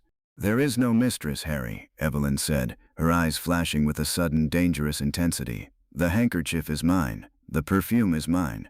I left it in his drawer to remind him who he belonged to. Arthur Thorne doesn't have the spine to run a secret life on his own. I built his secret life. I orchestrated every piece of it. I stared at her, the pieces of the puzzle violently shifting, aligning into an entirely new, terrifying picture. The freight company. It wasn't struggling, was it? It was a front. Thorne Logistics has been bleeding money for 3 years, Evelyn stated, her voice cold and businesslike. Arthur was a terrible businessman. He was too honest, too weak. We were a month away from the bank foreclosing on the warehouse. So, I made an arrangement. I came here, to the Cobalt Club. I sat down with Sal Maroney. I offered him our trucks, our union dock workers, and our shipping manifests. You turned the company into a smuggling pipeline, I realized, the sheer audacity of it hitting me. Moving Maroney's illicit liquor from Canada down through the ports, hidden in your legitimate cargo. Moving untraceable cash. You used the company's bad books as a shield. It was a perfect arrangement, Evelyn nodded, tapping her cigarette ash into a crystal tray. Maroney paid us exceptionally well. We cooked the books to make it look like the freight business was just barely surviving, keeping the taxmen away. Arthur handled the logistics, I handled the ledgers, and we both lived very well. She gestured to the diamond necklace at her throat. So why the theatrics? I pressed, leaning closer. If the pipeline was so perfect, why fake Arthur's death? Why set up Carl Hickey with a $3,000 payroll bag? Evelyn's smile vanished. The coldness in her eyes shattered, replaced by a raw, naked fury that made the hair on the back of my neck stand up. Because my husband is a fool, she hissed, her voice dropping to a venomous whisper. He got tired of taking Maroney's scraps. He got terrified of the feds sniffing around the docks. 3 weeks ago, Maroney used our trucks to move a massive shipment of stolen bearer bonds down to California. The payout was $250,000 in untraceable cash. The money came back to our warehouse on Thursday night, waiting to be delivered to Maroney on Friday. But Arthur didn't deliver it, I guessed. He kept it. He stole it, she corrected, her knuckles turning white as she gripped her silver lighter. He packed $250,000 into a suitcase. The $3,000 from the bank was just a smokescreen, a cheap distraction to make the police think it was a standard payroll robbery. He set up Hickey to take the fall. He set up the decoy cab ride. He put on his tuxedo, thinking he could blend in with the high rollers on the train to Mexico. And he left you behind to deal with Sal Maroney's anger. He tried to, Evelyn said, her voice turning to ice. He thought I was just the bookkeeper. He thought he could outsmart me. But you found out. I always check the ledgers, Harry. I knew the money was missing on Friday morning. I knew what he was planning before he even went to the bank. So where is he, Evelyn? You clearly aren't grieving. You're sitting in Maroney's club, playing baccarat with his enforcers. Did you turn Arthur over to the mob to save your own skin? Evelyn leaned in so close I could feel the heat radiating off her skin, the gardenia perfume wrapping around my throat like a silk garrote. I haven't told Maroney a damn thing, she whispered, her eyes burning into mine. Maroney thinks the cash is still in transit, delayed by the police investigation into the robbery. He doesn't know Arthur stole it. If he finds out, he'll kill us both. But Arthur hasn't left the city yet. He's hiding. He needs a forged passport, and those take time.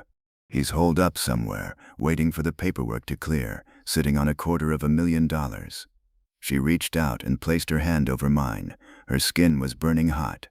I didn't hire you to lay a false trail, Harry. I hired you because the police are useless. I hired you to find my husband before Sal Maroney realizes the money is gone. She leaned back, her red lips curving into a ruthless, predatory smile. Find Arthur. Find the money. Bring the cash to me. and I'll give you $50,000. We let Sal Maroney have Arthur as a consolation prize, and everybody walks away happy. It was a beautiful, deadly trap. A double cross wrapped in a triple cross, orchestrated by a woman who played the city like a grand piano. She was offering me a fortune to help her steal from the mob and serve her husband up on a silver platter. Before I could tell her exactly where she could shove her $50,000, a heavy hand clamped down on my left shoulder. The grip was like a steel vise, digging deep into the muscle, paralyzing my arm before I could reach for the .38 under my coat. I turned my head slowly. Standing behind me were two men in dark suits. They didn't look like bouncers. They looked like professional undertakers. The one gripping my shoulder leaned down, his breath smelling of peppermint and expensive gin. "Mr. Nile," the man whispered, his voice smooth and devoid of any human warmth. "Mr. Maroney understands you've been asking some very interesting questions about his shipping interests. He'd like you to join him in his private office. Now." I looked across the table at Evelyn Thorne. She didn't blink. She just picked up her champagne flute, took a delicate sip, and watched the undertakers pull me out of my chair. "Don't keep Sal waiting, Harry," she said coldly. "He hates it when people waste his time."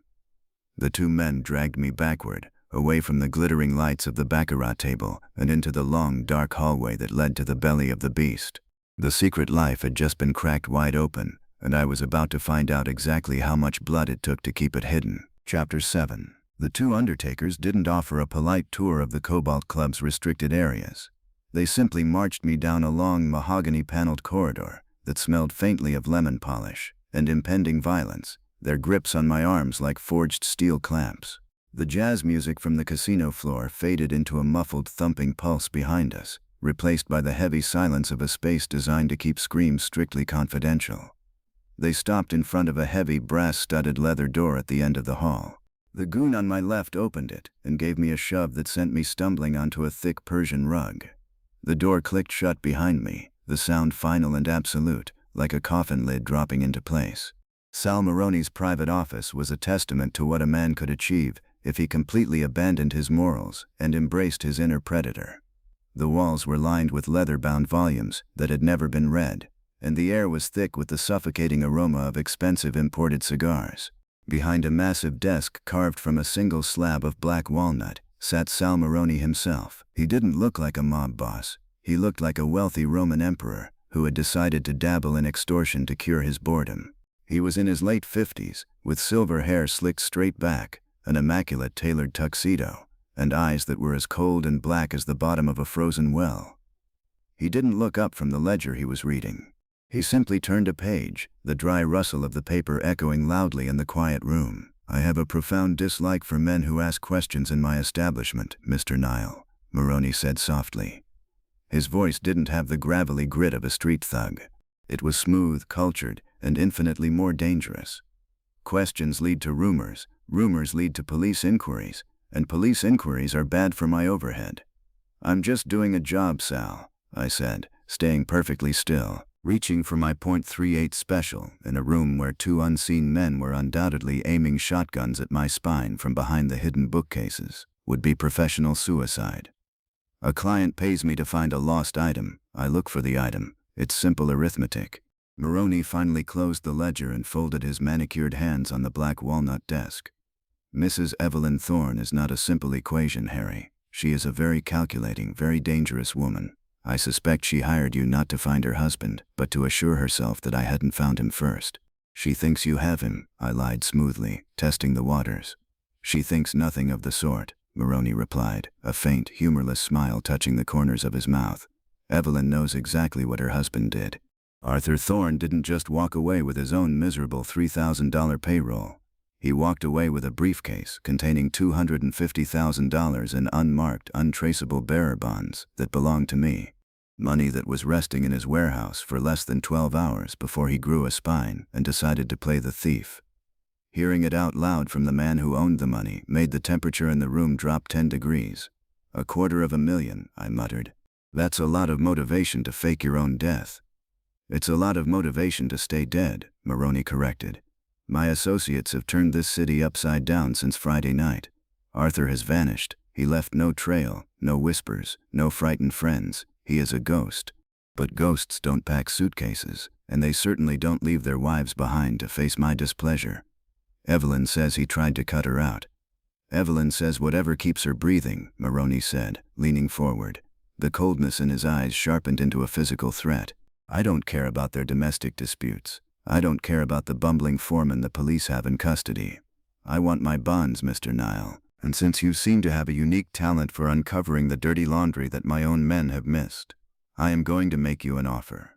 I have a feeling I'm not going to like the terms. You don't have the luxury of liking them. You have 24 hours to find Arthur Thorne and bring the briefcase to me.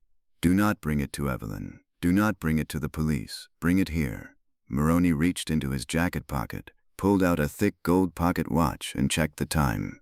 If you fail, or if I find out you tried to take a commission from the bonds, my men will find you, and when they do, you will pray for a quick end.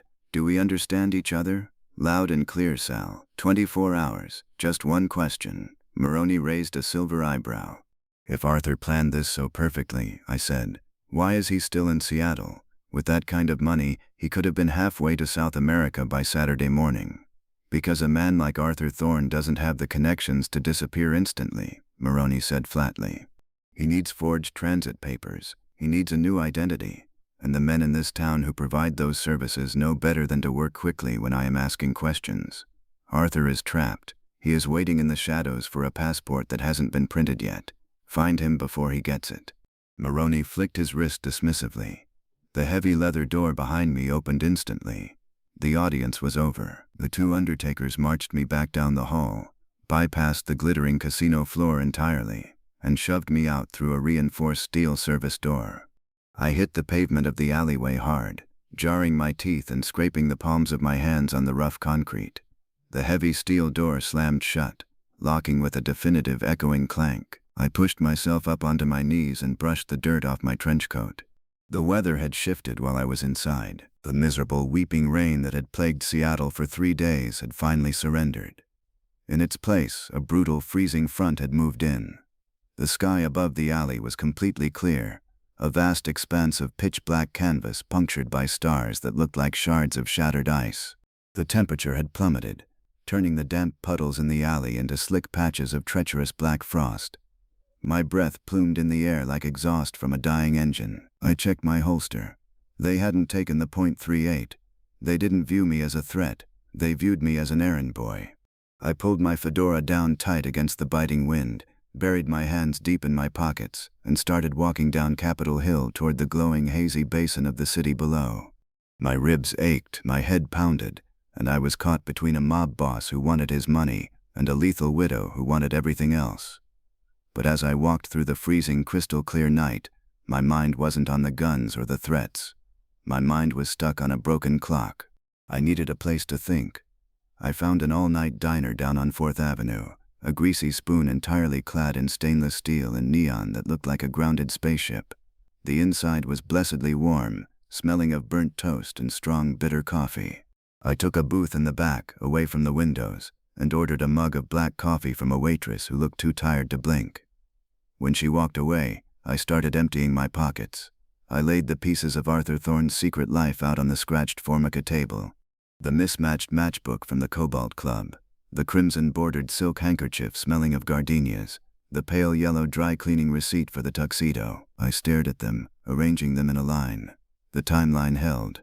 The fake robbery, the decoy cab ride, the frantic phone call from the Blue Note Lounge confirming the drop, the change into the tuxedo at the high-end tailor. I closed my eyes and mentally traced my steps backward.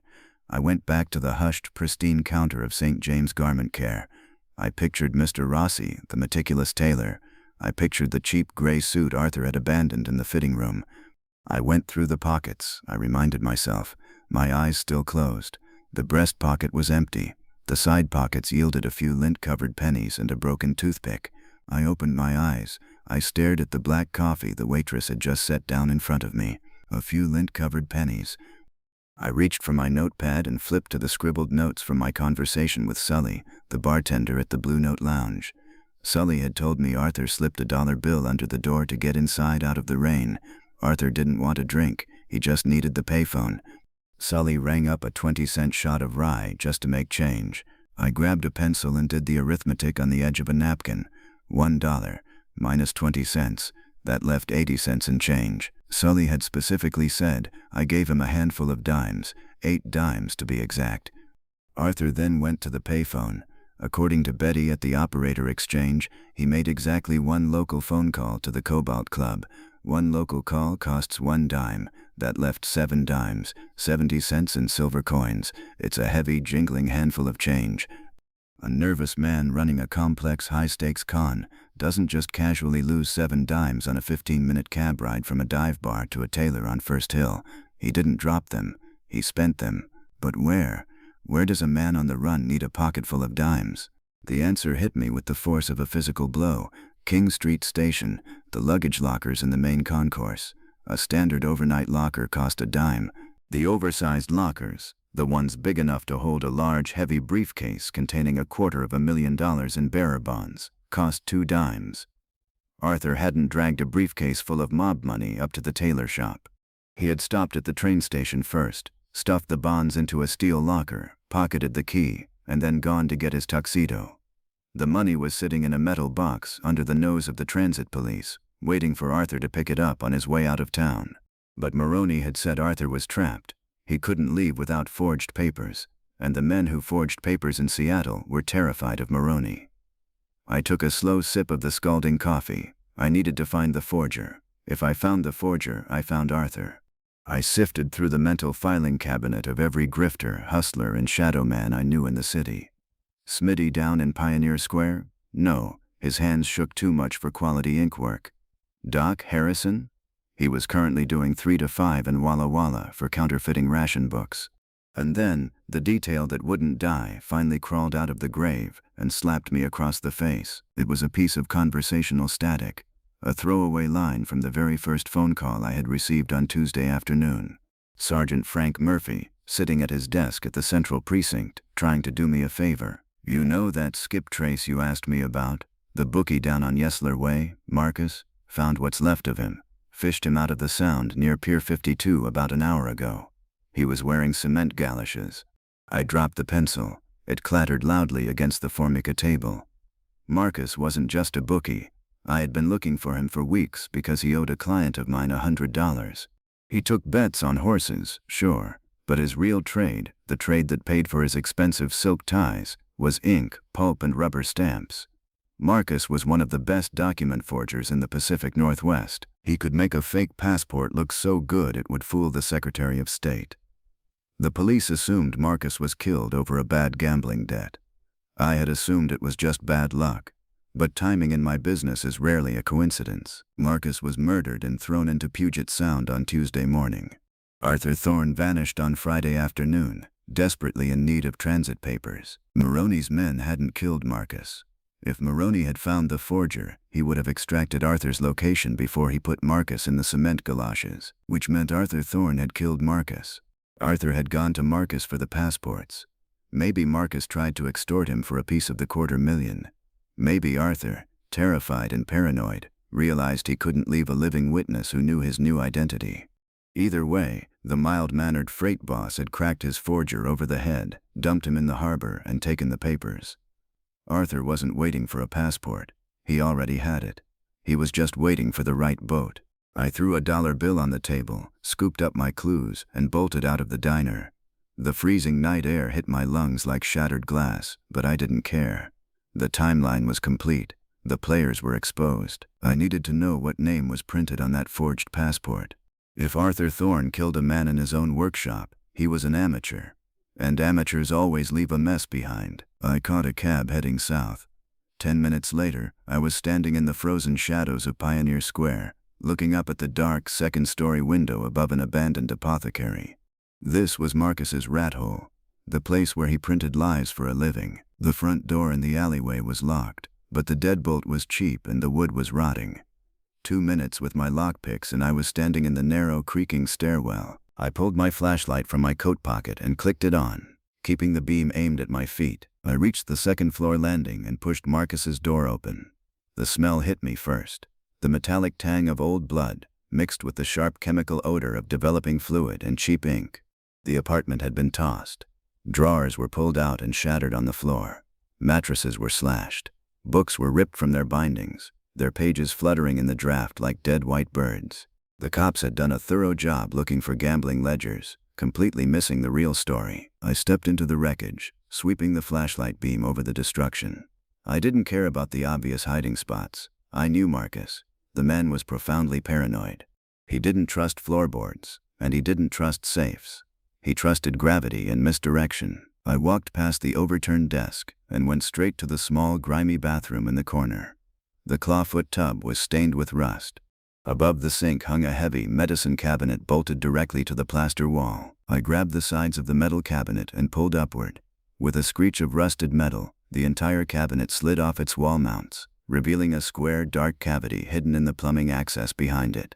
I reached my hand into the freezing dark hole, my fingers brushing against cold pipes and cobwebs. Finally, I felt it. A flat, waterproof tin box taped to the back of the drywall. I ripped it free, brought it out into the beam of the flashlight, and pried the lid off. Inside was a stack of blank Canadian Visa papers, a few $100s in emergency cash, and a small leather-bound notebook. I flipped the notebook open. It was Marcus's true ledger, the one he kept for his shadow clients. I ran my finger down the last page of entries, the dates aligning perfectly with the week Arthur Thorne began planning his heist. October 19th. Subject: A. Thorne. Order: full transit package. Canadian passport, exit visas. Alias: Thomas Eris. Vessel: SS Northern Star. I stopped breathing. The SS Northern Star. It was a Canadian freighter that ran a regular smuggling route up the coast of Vancouver, turning a blind eye to passengers who paid in cash and didn't want their names on the official manifest. I shoved the notebook into my coat pocket and looked at my watch. The hands glowed faintly in the dark. It was 10:45 on Wednesday night. The Northern Star didn't operate on a daytime schedule. It slipped out of the harbor under the cover of darkness. I knew the ship, I knew its captain, and I knew it was scheduled to depart Pier 48 at exactly midnight. Arthur Thorne wasn't trapped in Seattle. He was sitting on a dock right now, wearing a tailored tuxedo, a fake name, and $250,000 of Sal Maroney's money, waiting for the tide to roll out. I clicked off the flashlight, plunging the bloody, ruined apartment back into darkness. The game was up. I had the location, I had the alias, and I had exactly 1 hour and 15 minutes to catch a dead man before he sailed away forever.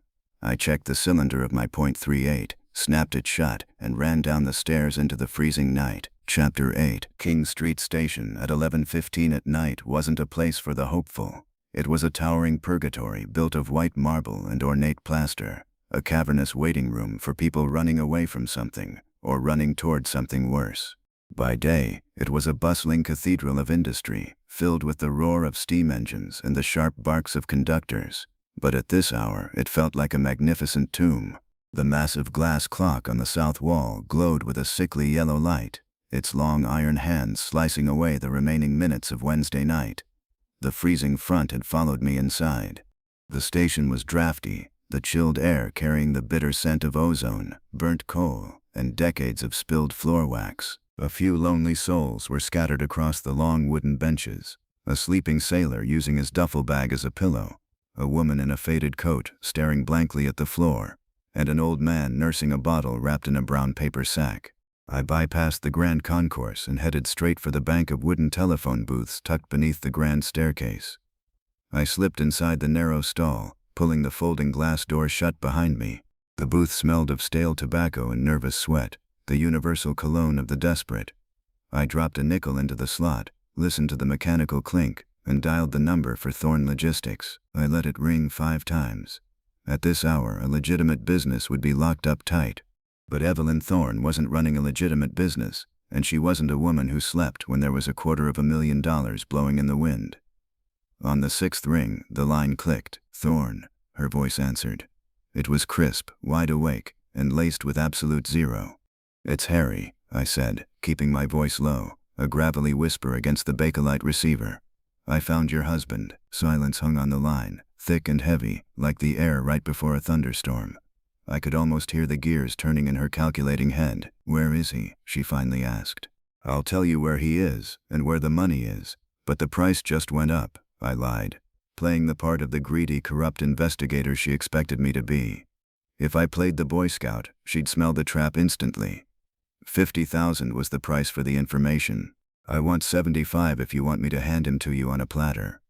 You're overplaying your hand, Mr. Nile, she warned, though I could hear the desperate hunger beneath the ice. Maroney's men are combing the city. If they find him first, you get nothing but a cheap funeral. Maroney's men are looking for a frightened freight boss. They don't know he's using the name Thomas Harris, and they don't know he already has his forged transit papers. I paused, letting the silence twist the knife. He's leaving the country, Evelyn, tonight, and he's taking the bonds with him. Where? The word snapped like a whip. Pier 48. There's a Canadian freighter called the SS Northern Star. She sails with the midnight tide. He's going to be there at 11:45 to board. Bring your purse, the heavy one with the silver lighter, and bring my 75 grand, or I let him walk up the gangplank. I hung up the receiver before she could argue. The trap was baited.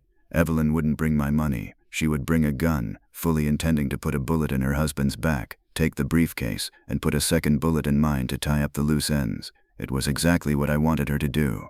I dropped another nickel into the slot and dialed the unlisted number for the Cobalt Club. The phone was answered on the first ring by a voice that sounded like a shovel scraping across wet concrete. Yeah? Put Sal on, I said. Mr. Maroney is occupied. Who is this? This is the guy he gave 24 hours to find $250,000. Tell him I did it in 2. The package is at Pier 48. The guy holding it is using the name Thomas Harris, and he's trying to board the Northern Star at midnight. Tell Sal he better send the undertakers right now, because the boat doesn't wait for stragglers. I severed the connection, stepping out of the claustrophobic booth and into the drafty expanse of the station. I had just engineered a head-on collision between a lethal mob boss and a ruthless widow. All I needed now was the spark to ignite the powder keg. I needed Arthur Thorne. I walked past the ticketing windows, my rubber-soled shoes squeaking faintly against the polished marble, until I reached the southern wing of the station. This corridor was entirely lined with heavy olive-green steel lockers. The standard ones were stacked 3 high. But at the very end of the row, tucked near the grimy entrance to the men's washroom, were the oversized lockers, the ones big enough to hold a steamer trunk or a heavy leather briefcase filled with stolen bearer bonds. I found a shadowed alcove directly across from the lockers, wedged myself between a massive marble pillar and a defunct shoeshine stand, and began the stakeout. Waiting is the hardest part of the job. The silence plays tricks on your mind. You start seeing ghosts in the periphery, mistaking the flutter of a discarded newspaper for a drawn gun. My ribs were throbbing a dull, persistent ache where Maroney's goon had grabbed me. My eyes burned from lack of sleep. I pulled a cigarette from my pocket, but I didn't light it. A glowing cherry in the dark is an invitation to get shot. I just rolled the unlit cylinder between my fingers, letting the smell of raw tobacco ground me. The glass clock above the main concourse ticked relentlessly. 11:20, 11:30, 11:40. I was beginning to wonder if my arithmetic was wrong, if Arthur had already emptied the locker and was sitting comfortably in a cabin on the freighter, sipping champagne. Then, the heavy brass doors at the far end of the terminal groaned open. A blast of freezing air swept down the marble corridor, carrying a solitary figure. I pressed my back harder against the cold stone pillar, holding my breath, my right hand resting on the smooth wooden grip of the .38 Special in my shoulder holster. The man walking toward the lockers didn't look like Arthur Thorne, the struggling, beaten-down freight boss who couldn't make payroll. The cheap, ill-fitting gray suit was gone. In its place, he wore a magnificent, tailored camel hair overcoat that fell perfectly past his knees, draped over the crisp, immaculate lines of a bespoke tuxedo. His thinning hair was slicked back with expensive pomade. He carried himself with a smooth, arrogant glide, the kind of confident stride that comes naturally to a man who knows his pockets are stuffed with $250,000. He didn't look over his shoulder. He didn't sweat. He walked with the terrifying calm of a man who had already crossed every moral line and found that he liked the view from the other side. He stopped in front of locker 402. He reached into the pocket of his camel hair coat, his hand emerging with a small brass key. He slipped it into the lock, turned it with a sharp click, and pulled the heavy steel door open. Inside sat a thick, dark brown leather briefcase with brass fittings. It looked heavy, heavy enough to sink a man to the bottom of the Sound, or buy him a king's life in Argentina. Arthur grabbed the thick leather handle, hauled the briefcase out, and slammed the locker door shut. The metallic bang echoed like a gunshot in the empty corridor. He turned to walk away. I stepped out from behind the marble pillar, drawing the .38 special in one fluid, practiced motion. I leveled the barrel squarely at the center of his camel hair coat. The heavy steel hammer clicked back beneath my thumb, the sound unnaturally loud in the quiet station. "Going somewhere, Thomas?" I asked. My voice was a dry, ugly rasp. Arthur Thorne froze. He didn't drop the briefcase, and he didn't raise his hands. He just stood there, perfectly still, his flat, hard eyes locking onto mine. For a long second, neither of us moved. He was calculating the odds, trying to figure out if I was a cop, a mob enforcer, or just a desperate stick-up man. "I don't know anyone named Thomas," he said. His voice was smooth, devoid of the nervous tremor I would have expected. It was the voice of a very good liar. "And I don't have any loose cash on me. Take the watch and let me walk. It's a solid gold Rolex, worth more than your life."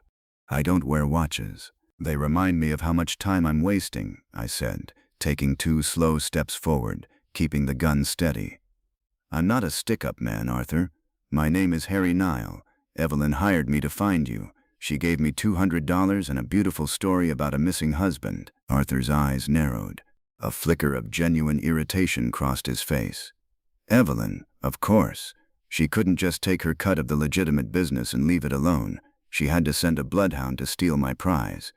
"Your prize?" I let out a short, humorless laugh. "You call $250,000 in stolen bearer bonds a prize? Sal Maroney calls it a death sentence, and Carl Hickey calls it a frame-up that's going to send him to the electric chair." Arthur shifted his weight, his grip on the briefcase tightening. "Hickey is a degenerate moron.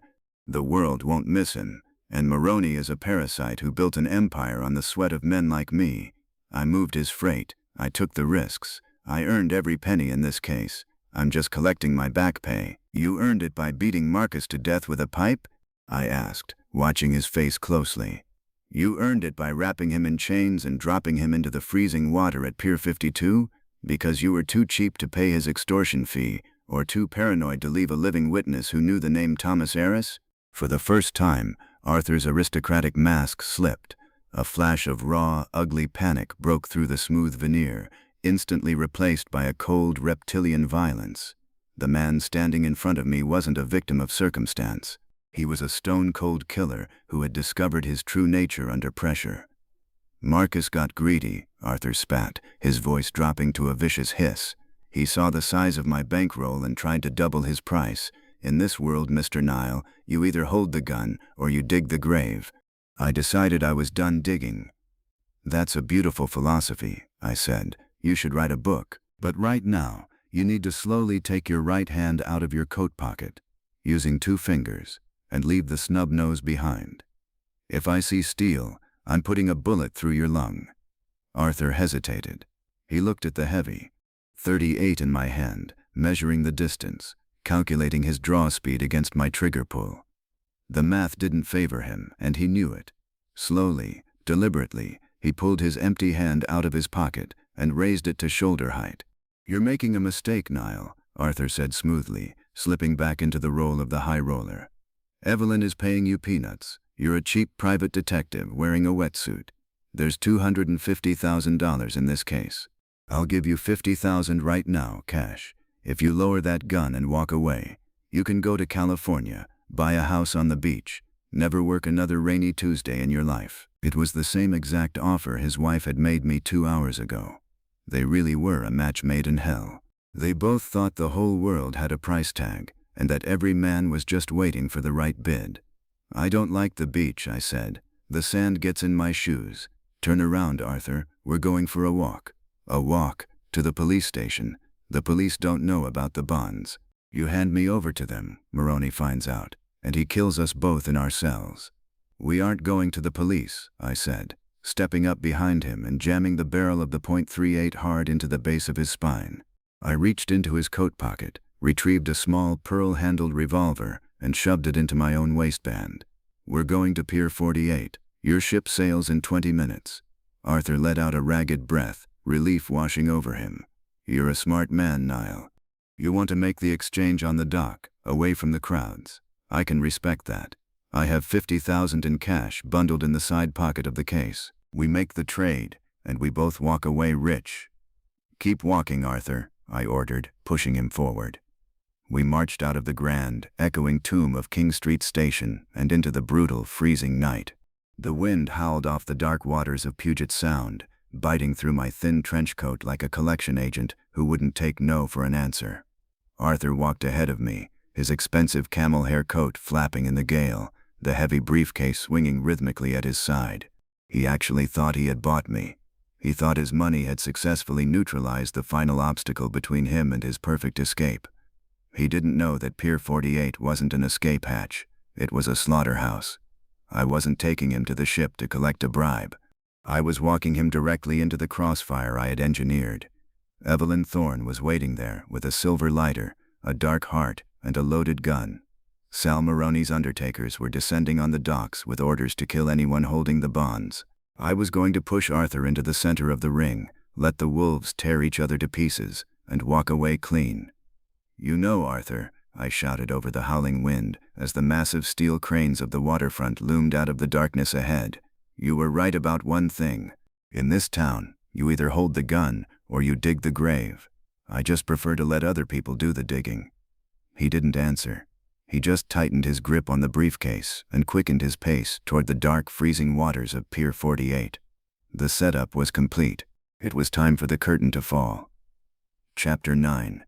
The walk from King Street Station to Pier 48 felt like a funeral march through an industrial graveyard.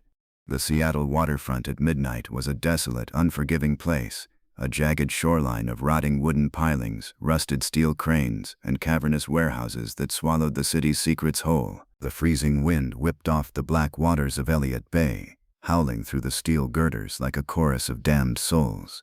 It bit through my trench coat, turning my skin to ice and making the .38 special in my hand feel like a block of solid lead. Ahead of me, Arthur Thorne marched toward the water. His expensive camel hair coat whipped frantically around his legs, but he didn't break his confident stride. He moved with the singular, blinding focus of a man who believed his money made him bulletproof. He gripped the heavy leather briefcase in his left hand, his knuckles white, the brass fittings catching the occasional sickly yellow glare of a solitary street lamp. Out in the deep water at the end of the pier, the SS Northern Star was an imposing silhouette against the starless sky. She was a rusty, battered Canadian freighter, a floating rust bucket that made her money moving illicit cargo and desperate people up the coastline under the cover of darkness. Plumes of thick, oily black smoke were already belching from her twin stacks, tearing away into the wind. The engines were churning, sending a low, rhythmic vibration through the wooden planks of the dock. She was ready to cast off. "She's warming up, Nile," Arthur called back over his shoulder, his voice straining against the gale. 10 minutes to midnight. We do this quick. We do it clean. I hand you the 50 grand. I walk up that gangplank, and we never see each other again. You can go back to your rat hole office, and I go to Vancouver. Keep walking, Arthur, I shouted back, staying 3 paces behind him, keeping the gun trained on his spine. We aren't making the exchange in the shadows. I want to see your face when you open that case. We passed a stack of massive wooden shipping crates stenciled with the faded logo of Thorne Logistics. The irony wasn't lost on me. Arthur was making his grand escape, walking right past the bones of the legitimate life he had thrown away. We reached a wide, open expanse of the pier, illuminated by a single, harsh sodium lamp suspended from a towering cargo crane. The light threw a pool of stark, pale illumination onto the wet wooden planks. "Stop right there," I ordered. Arthur halted in the center of the light. He turned around slowly, the ocean wind tearing at his slicked back hair. He looked impatient, annoyed that a cheap private detective was delaying his coronation as a millionaire. He set the heavy leather briefcase down on an empty wooden pallet. "You're an overly cautious man, Harry," Arthur said smoothly, popping the twin brass latches with a loud metallic double-click. He lifted the heavy leather lid. Even in the harsh, ugly light of the sodium lamp, the contents of the briefcase were breathtaking. Neatly stacked rows of thick, crisp bearer bonds, bundled together with heavy rubber bands. It was $250,000 in untraceable liquid wealth. It was enough money to buy a private island, a small army, or a dozen high-priced lawyers. Arthur reached into the side pocket of the case and pulled out a thick manila envelope. He tossed it onto the wet planks at my feet. It landed with a heavy, satisfying thud. $50,000 in circulated $50 bills, Arthur said, a smug, arrogant smile spreading across his face. Count it if you want, but you have to be fast. The gangplank gets pulled in 5 minutes. Pick it up, Nile. You earned it. You played the game better than Evelyn and better than Maroney's thugs. You're a rich man. I didn't look down at the envelope. I kept my eyes locked on his face, the heavy .38 special still leveled at his chest. I didn't feel rich. I felt like a man standing in a sewer, watching a rat admire a piece of stolen cheese. I told you back at the station, Arthur, I said, my voice cutting through the wind like a rusted saw blade.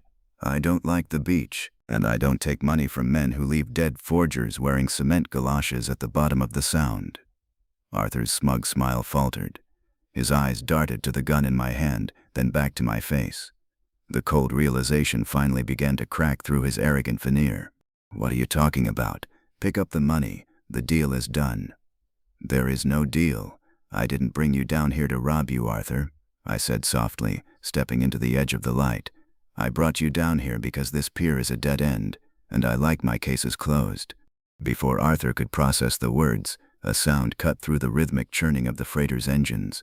It was the sharp, unmistakable clack of a pistol hammer being cocked back. The sound didn't come from me.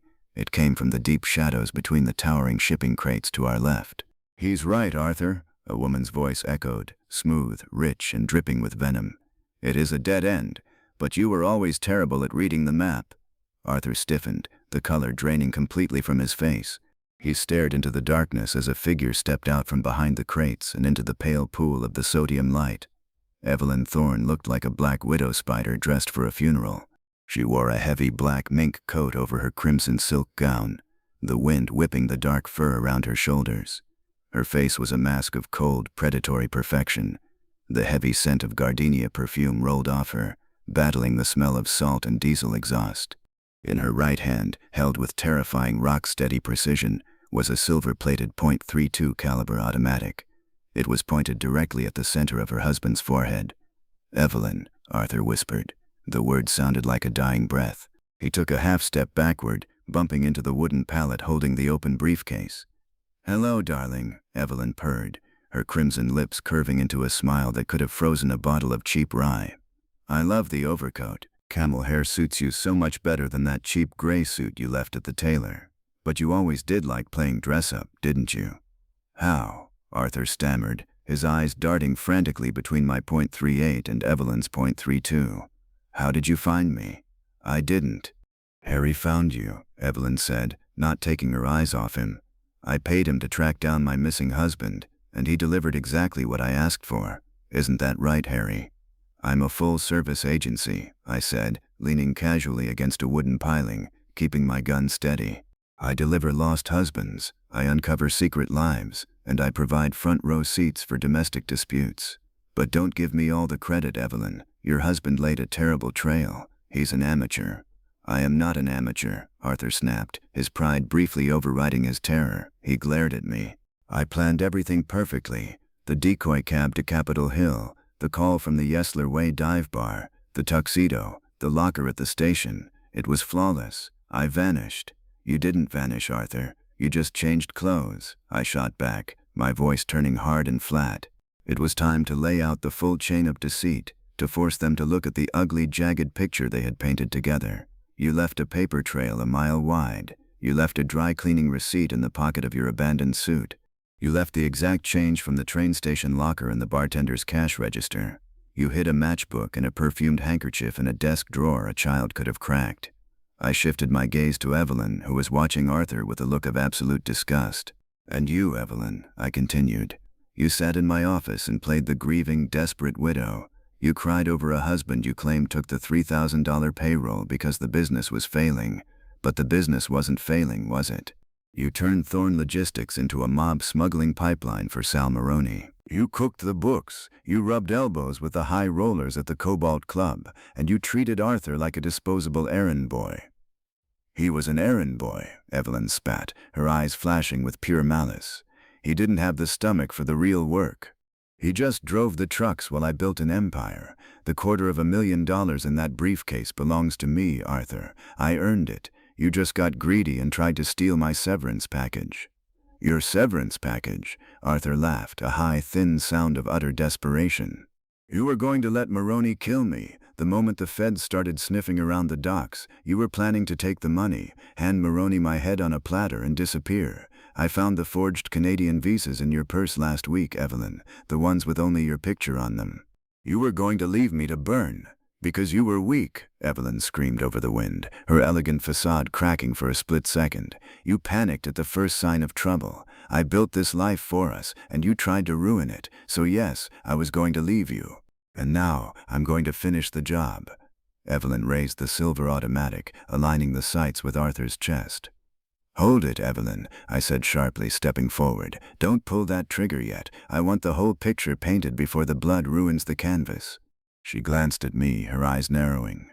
"You have your $75,000, Harry. Take the envelope on the ground and walk away. This is family business now." "I'm not leaving until the ledger is balanced," I said, turning my attention back to the sweating, trembling man in the camel hair coat. "Arthur, tell your wife what you did on Tuesday morning. Tell her how far you went to protect your little getaway."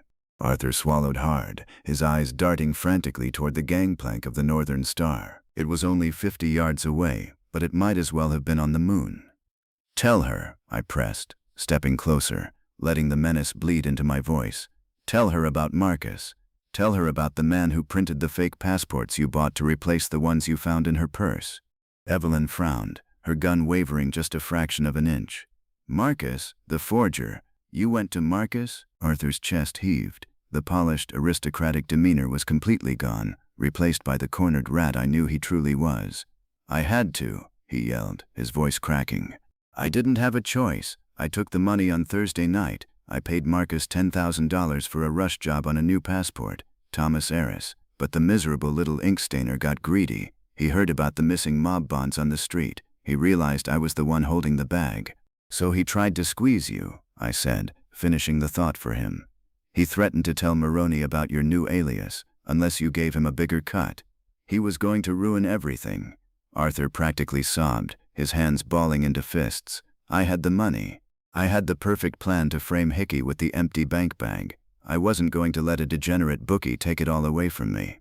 So I took a heavy iron wrench from the warehouse. I went to his apartment, and I solved the problem. I took the papers, I chained him up, and I threw him into the Sound." Evelyn stared at her husband, a look of genuine horrified shock crossing her face. Not moral horror, but the horror of realizing she had underestimated his capacity for violence. "You murdered him," she whispered. "You actually killed a man, you stupid, reckless fool. The police fished his body out yesterday. The whole city is looking for his killer." "It doesn't matter," Arthur shrieked, gesturing wildly at the open briefcase. "I have the money. I'm leaving. I'm Thomas Harris now. Evelyn, put the gun down. We can both go. There's enough money here for both of us to live like kings in Vancouver. We don't have to fight Maroney. We just get on that boat." "You really are a fool, Arthur," Evelyn said, her shock hardening back into absolute freezing disdain. The silver pistol leveled at his heart once more. "I don't share, and I certainly don't share with amateurs who leave a trail of bodies and evidence behind them. I'm taking the briefcase, and you're staying on this pier." She tightened her finger on the trigger. Arthur squeezed his eyes shut, bracing for the impact. "Nobody is taking the briefcase," I announced, my voice booming over the wind and the engines. "And neither of you are getting on that boat." Evelyn snapped her head toward me, her eyes flaring with rage. "Excuse me, you are a hired gun, Nile. You take your envelope and you walk away, or I'll put a bullet in you next. You can't afford me, Evelyn, and you can't shoot fast enough to stop what's coming," I said calmly. I slowly lowered my .38 special, pointing the barrel down at the wet wooden planks. I didn't need the gun anymore. The trap was already springing. I looked past Evelyn, out into the absolute darkness of the loading yard behind her. "I told you I brought you both here for someone else," I said. Evelyn and Arthur both froze. Over the howling wind and the churning freighter engines, a new sound began to build. It was a low, heavy, synchronized growl, the sound of high-compression automobile engines running hot. Suddenly, A pair of blinding white headlights snapped on in the darkness at the far end of the pier. Then another pair, and another. 3 heavy black sedans tore out from behind the warehouses, their tires squealing on the wet pavement.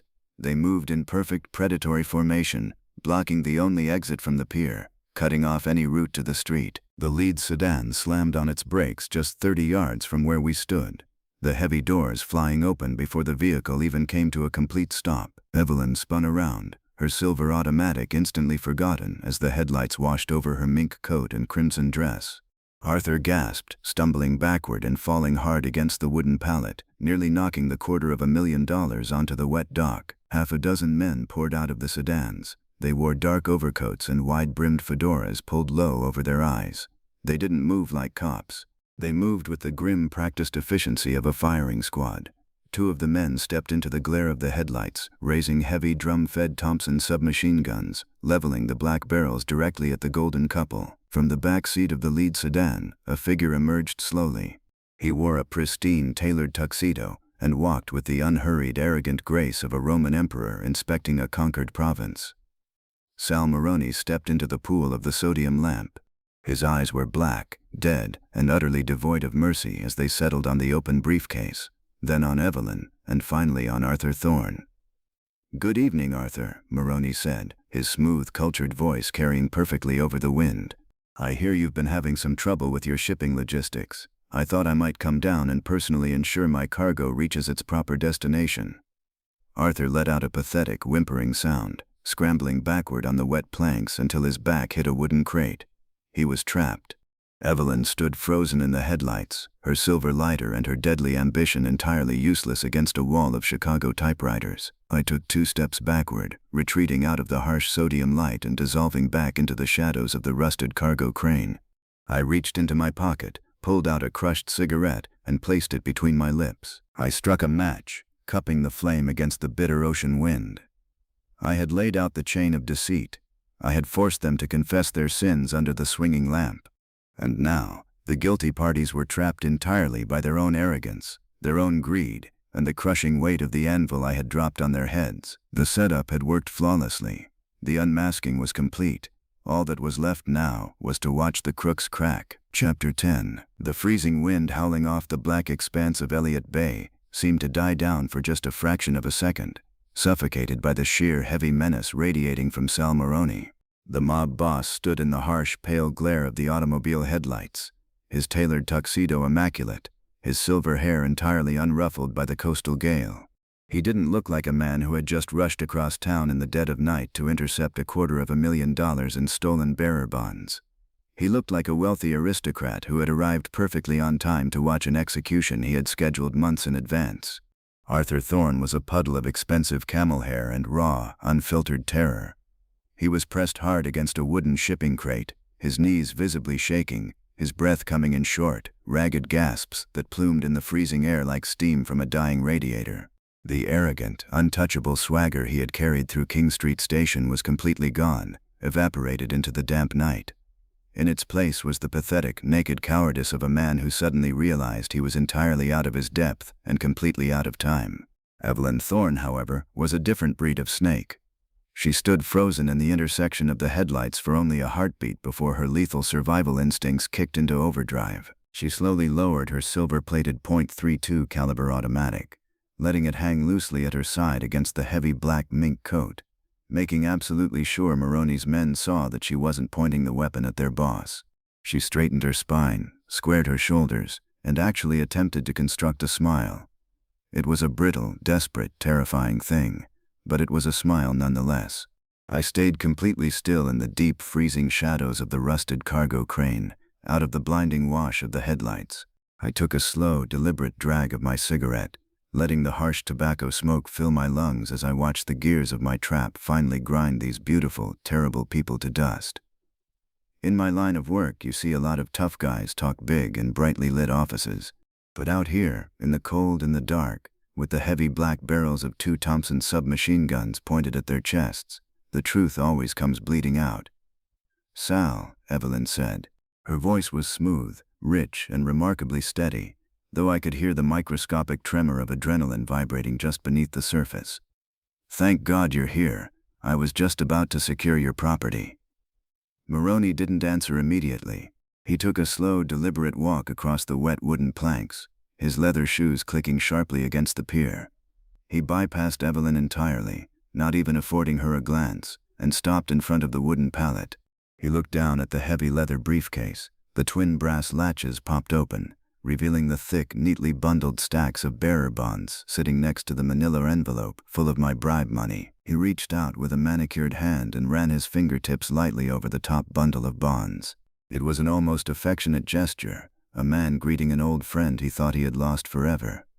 $250,000, Maroney said softly, his voice carrying perfectly over the rhythmic, churning idle of the Canadian freighter's engines. "It is a staggering amount of money. It makes men do profoundly stupid things. It makes them forget their loyalties. It makes them forget their wives. It makes them forget that they are nothing more than glorified truck drivers who only breathe because I permit it." He finally lifted his gaze from the briefcase and turned his cold, dead eyes toward Arthur. Arthur let out a pathetic, whimpering sound, sliding another inch down the side of the wooden crate. "Mr. Maroney, Sal, please. You have to listen to me. I can explain everything. It wasn't what you think. It was a misunderstanding. A terrible, terrible misunderstanding." "A misunderstanding," Maroney echoed, his tone dangerously soft, devoid of any human warmth. "You faked your own death, Arthur. You orchestrated a robbery of your own company. You let your bumbling foreman sit in a police cell facing the electric chair. You changed your name to Thomas Harris, bought a tailored coat, and booked passage on a smuggling ship. Which part of that sequence of events constitutes a misunderstanding?" "It was her," Arthur shrieked, his voice cracking into a high hysterical pitch. His arm shot out, a trembling finger pointing directly at his wife. "It was Evelyn. The whole thing was her idea from the very beginning." Evelyn's brittle smile vanished instantly, replaced by a mask of absolute murderous fury. "You lying, pathetic worm," she hissed, gripping the silver automatic tighter against her thigh. "Sal, don't listen to him. He's a terrified animal. He's saying anything to save his own miserable skin." "I'm telling the truth," Arthur screamed, tears welling up in his eyes, spilling over his cheeks, and freezing in the bitter wind. "She set the whole thing up, Mr. Maroney. She was the one who cooked the books at Thorn Logistics. She was the one who realized how much cash was moving through the warehouse. She told me to take the bonds on Thursday night. She told me she had a plan to blame the missing shipment on the waterfront unions." Maroney slowly pulled a gold cigarette case from his tuxedo jacket. He tapped a cigarette against the metal, placed it between his lips, and waited for one of his undertakers to step forward and offer a light. The flare of the match illuminated the deep, cynical lines of Maroney's face. "Fascinating," Maroney murmured, blowing a thin stream of gray smoke into the gale. "And yet here you are, Arthur, standing on a dock at midnight with a fake passport and a ticket to Vancouver, while your wife is holding a gun on you. If this was a joint venture, it seems you experienced a sudden breakdown in communication." "She tried to double-cross me," Arthur sobbed, the dam finally breaking, the absolute panic washing away whatever was left of his dignity. "I found the forged visas in her purse, Mr. Maroney. She only had papers printed for herself. She was going to take the briefcase tonight, hand me over to your men, and escape to Canada alone. I was just trying to survive. I had to run." "Sal, the man is having a nervous breakdown," Evelyn interrupted smoothly, stepping closer to the mob boss, trying to re-establish the magnetic, seductive control she used so effectively in the casino. "He stole the money in a moment of pure panic. I tracked him down. I brought my gun to stop him. I hired Nile to find him so I could return the bonds to you. I am your loyal partner in this arrangement. I always have been." Maroney looked at Evelyn.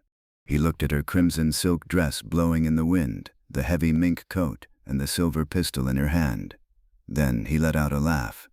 It wasn't a sound of amusement. It was a dry, rasping sound like a shovel scraping across a concrete floor. "Loyalty," Maroney said, tasting the word as if it were a bad piece of meat.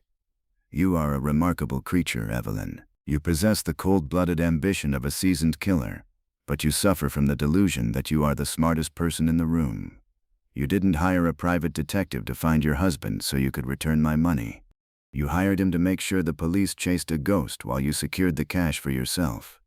Evelyn's spine stiffened. The mask was slipping, the reality of the trap finally closing around her throat. "Sal, I swear to you." "Save your breath," Maroney snapped, his voice finally losing its cultured edge, replaced by the brutal barking authority of a street thug. "I know exactly what you are. Mr. Nile called my office. He told me you were coming here to kill Arthur and take the bonds. He told me the whole sordid story. The matchbook, the perfume in the desk, the dead forger." Maroney took a step toward Arthur, who flinched as if he had been struck with a whip. "Marcus," Maroney said softly. "The bookie, the forger, the man they fished out of Puget Sound wearing cement shoes. You beat him to death, didn't you, Arthur?" A man who couldn't stomach firing a bad employee suddenly found the nerve to bash a man's skull in with a wrench to protect his getaway money. "He was going to tell you."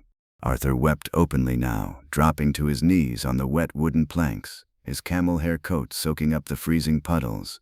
"Marcus wanted more money. He knew I had the bonds. He threatened to call your club and tell them Thomas Harris was leaving tonight. I had to silence him, Sal. I did it for us, to keep the police away from the logistics business. It was the ultimate pathetic lie, the final desperate thrashing of a rat caught in the jaws of a steel trap.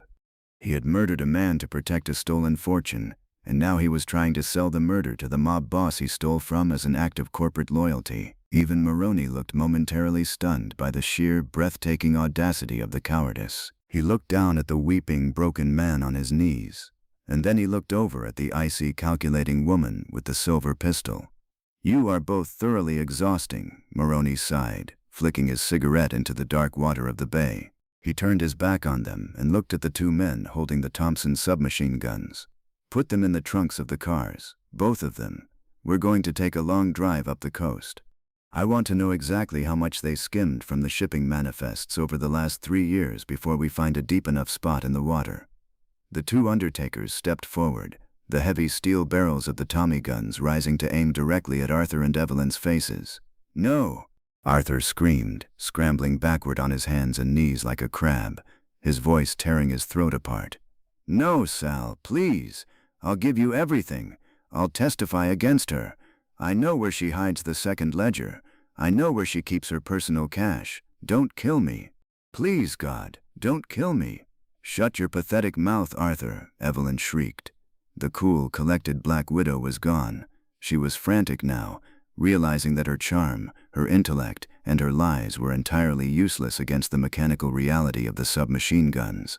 In a blind panic, her arm shot up, the silver .32 automatic leveling wildly at the nearest mobster. "Stay back, I'll shoot. I swear to God I'll kill the first man who touches me." It was the spark that was meant to light the powder keg. The mobsters tensed, their fingers tightening on the triggers of the heavy automatic weapons. I pressed myself flat against the rusted steel of the cargo crane, gritting my teeth, waiting for the deafening roar of gunfire to tear the night apart and turn the wooden pier into a slaughterhouse. But the roar never came. Instead, the night was split wide open by a different sound, a high, piercing, mechanical wail that cut through the freezing wind and the churning freighter engines like a siren screaming through a nightmare. It was a siren, dozens of them. From the dark industrial labyrinth of Alaskan Way, a tidal wave of flashing red lights suddenly erupted into the loading yard. The heavy synchronized growl of the mob sedans was instantly drowned out by the screaming engines of Seattle Police Department cruisers. They came pouring out from behind the warehouses, jumping the curbs, their tires screeching violently on the wet pavement, boxing in Maroney's black cars in a chaotic, blinding maze of headlights and rotating red beams. Maroney spun around, his aristocratic composure shattering completely. "What is this?" he bellowed at his men, his voice thick with sudden panic. "Who tipped the cops?" I smiled in the shadows. I hadn't just called the Cobalt Club from the phone booth at King Street Station. I had used my last nickel to call Sergeant Frank Murphy at the Central Precinct desk. I told him that the man who murdered the bookie Marcus was standing on Pier 48 with $250,000 in stolen bearer bonds, a loaded gun, and the entire leadership of the Maroney crime family. It was the kind of career-making collar that gets a lazy desk sergeant promoted to lieutenant by Monday morning. Car doors slammed in rapid succession. The night was suddenly filled with the sharp, authoritative shouts of uniformed police officers and the unmistakable heavy clack-clack of pump-action shotguns being racked. "Seattle Police, drop your weapons, drop the guns right now, or we will cut you in half." A towering figure stepped out from behind the door of the lead cruiser, a heavy trench gun tucked firmly into his shoulder. It was Detective Miller. He didn't have his signature cigar tonight. His face was a mask of grim, professional violence. He had realized his easy arrest of Carl Hickey was a sham, and he had come down to the waterfront looking for blood and redemption. Maroney's men froze. They were hardened killers, but they weren't stupid. They were staring down the barrels of 20 police shotguns, trapped on a wooden pier with no cover and no exit. "Drop them," Maroney ordered his men, his voice tight with suppressed rage. He raised his empty, manicured hands into the air. "It's a setup. Drop the guns. We have lawyers. We can fight this in the daylight." The 2 heavy Thompson submachine guns clattered onto the wet wooden planks, followed by half a dozen sidearms from the other undertakers. Arthur Thorne didn't need to be told to surrender. He was already on his face against the wet wood, his hands clasped over the back of his head, sobbing uncontrollably. The great criminal mastermind, the man who had bought tailored tuxedos and dreamed of a life of luxury in Canada, was reduced to a weeping, broken shell, terrified of the mob, terrified of the cops, and terrified of his own wife. Evelyn stood rigid for 3 long seconds. She looked at the flashing red lights, at the wall of police officers, and finally her eyes drifted over to the shadows of the cargo crane where I was standing. Even in the darkness, I could feel the sheer, unadulterated hatred radiating from her gaze. She knew exactly who had orchestrated the crash. She knew I hadn't just taken her money. I had systematically dismantled every lie, every double cross, and every trap she had set, and buried her in the wreckage. Slowly, her fingers uncurled. The silver-plated .32 automatic slipped from her grasp and hit the wooden deck with a dull thud. The Ice Queen had finally cracked. Uniformed officers swarmed the pier. They descended on the mobsters, throwing them against the hoods of the black sedans, kicking their legs apart and slapping heavy steel handcuffs onto their wrists. Miller walked straight toward the wooden pallet, his eyes locking onto the open leather briefcase and the staggering pile of bearer bonds resting inside. "Well, well, well," Miller grunted, lowering his shotgun and reaching out to secure the briefcase. "It looks like Carl Hickey's luck just changed, and it looks like Sal Maroney is going to be taking a very long vacation in Walla Walla." 2 cops hauled Arthur to his feet. He was limp, completely unresponsive, his camel hair coat covered in mud and grease. They slapped the cuffs on him and dragged him toward a waiting squad car. He didn't fight. He didn't even look back at the ship. He was already dead inside. Another cop approached Evelyn. He grabbed her arms roughly, pulling them behind her back. She didn't resist, but she held her head high, keeping her spine perfectly straight as the steel cuffs clicked shut around her wrists. She was going to prison for a very long time, but she was going to walk into the cell like she owned the building. I stayed in the shadows of the crane, taking one final drag of my cigarette. The heavy blast of the SS Northern Star's horn suddenly shook the pier. The massive freighter had untied its mooring lines. The engines roared, the water churned violently at the stern, and the rusty ship began to slowly slide away from the dock, heading out into the black, freezing expanse of Puget Sound. It was leaving without Thomas Harris. It was leaving without the $250,000. I flicked my cigarette butt onto the wet planks and crushed it beneath my heel. I pulled the collar of my trench coat up against the biting wind, turned my back on the flashing lights and the shouting cops, and started the long, lonely walk back up the hill toward my dark office, a cheap bottle of rye, and whatever miserable case Tuesday would bring next. Chapter 11. Central Precinct at 3 a.m. possessed all the charm of an overflowing ashtray. The harsh fluorescent lights buzzed overhead like a swarm of angry hornets, casting a jaundiced yellow pallor over the cracked linoleum floor and the peeling green paint on the walls. The air was thick with the scent of cheap pine disinfectant, stale sweat, and the bitter burnt aroma of coffee that had been boiling on a hot plate since Tuesday. I sat on a wooden bench scarred with decades of carved initials and nervous fingernails, nursing a paper cup of that toxic coffee. The bullpen was a circus of organized chaos. Telephones rang incessantly, a discordant symphony of shrill bells echoing off the high, water-stained ceiling. Uniformed cops with 5 o'clock shadows and wrinkled shirts hustled back and forth, carrying stacks of carbon copy paperwork and shouting over the din of clacking typewriters. Through the wire mesh glass of the holding cells on the far wall, I could see the evening's catch. Sal Maroney's undertakers were packed into a single cage, sitting shoulder to shoulder on the steel benches. They looked like a row of expensive, dangerous gargoyles, their tailored suits rumpled, their wide-brimmed hats confiscated, their dead eyes staring blankly at the concrete floor. They weren't talking. Mob soldiers knew the drill. You keep your mouth shut, you wait for the lawyer with the slick briefcase, and you let the boss handle the rest. But the boss wasn't handling anything tonight. Sal Maroney was locked in a private interrogation room down the hall, flanked by 3 detectives and a very nervous assistant district attorney who had been dragged out of bed to secure the biggest organized crime collar of his career. In the cell next to the mobsters, Arthur Thorne was putting on a one-man show of utter despair. The camel hair coat had been stripped away, leaving him in his soiled, wrinkled tuxedo shirt. He was pacing the length of the cage like a trapped animal, his hands clutching the iron bars, begging every passing cop for a phone call, a glass of water, a deal. He was a man who had built a fantasy of himself as a high-stakes player, and now that the fantasy had collapsed, there was nothing left but a terrified, pathetic shell. Evelyn Thorne was a different story entirely. They had put her in the women's holding cell, isolated from her husband and the men she had tried to double-cross. She sat perfectly still in the center of the wooden bench, her crimson silk dress glowing like a fresh wound against the drab gray concrete.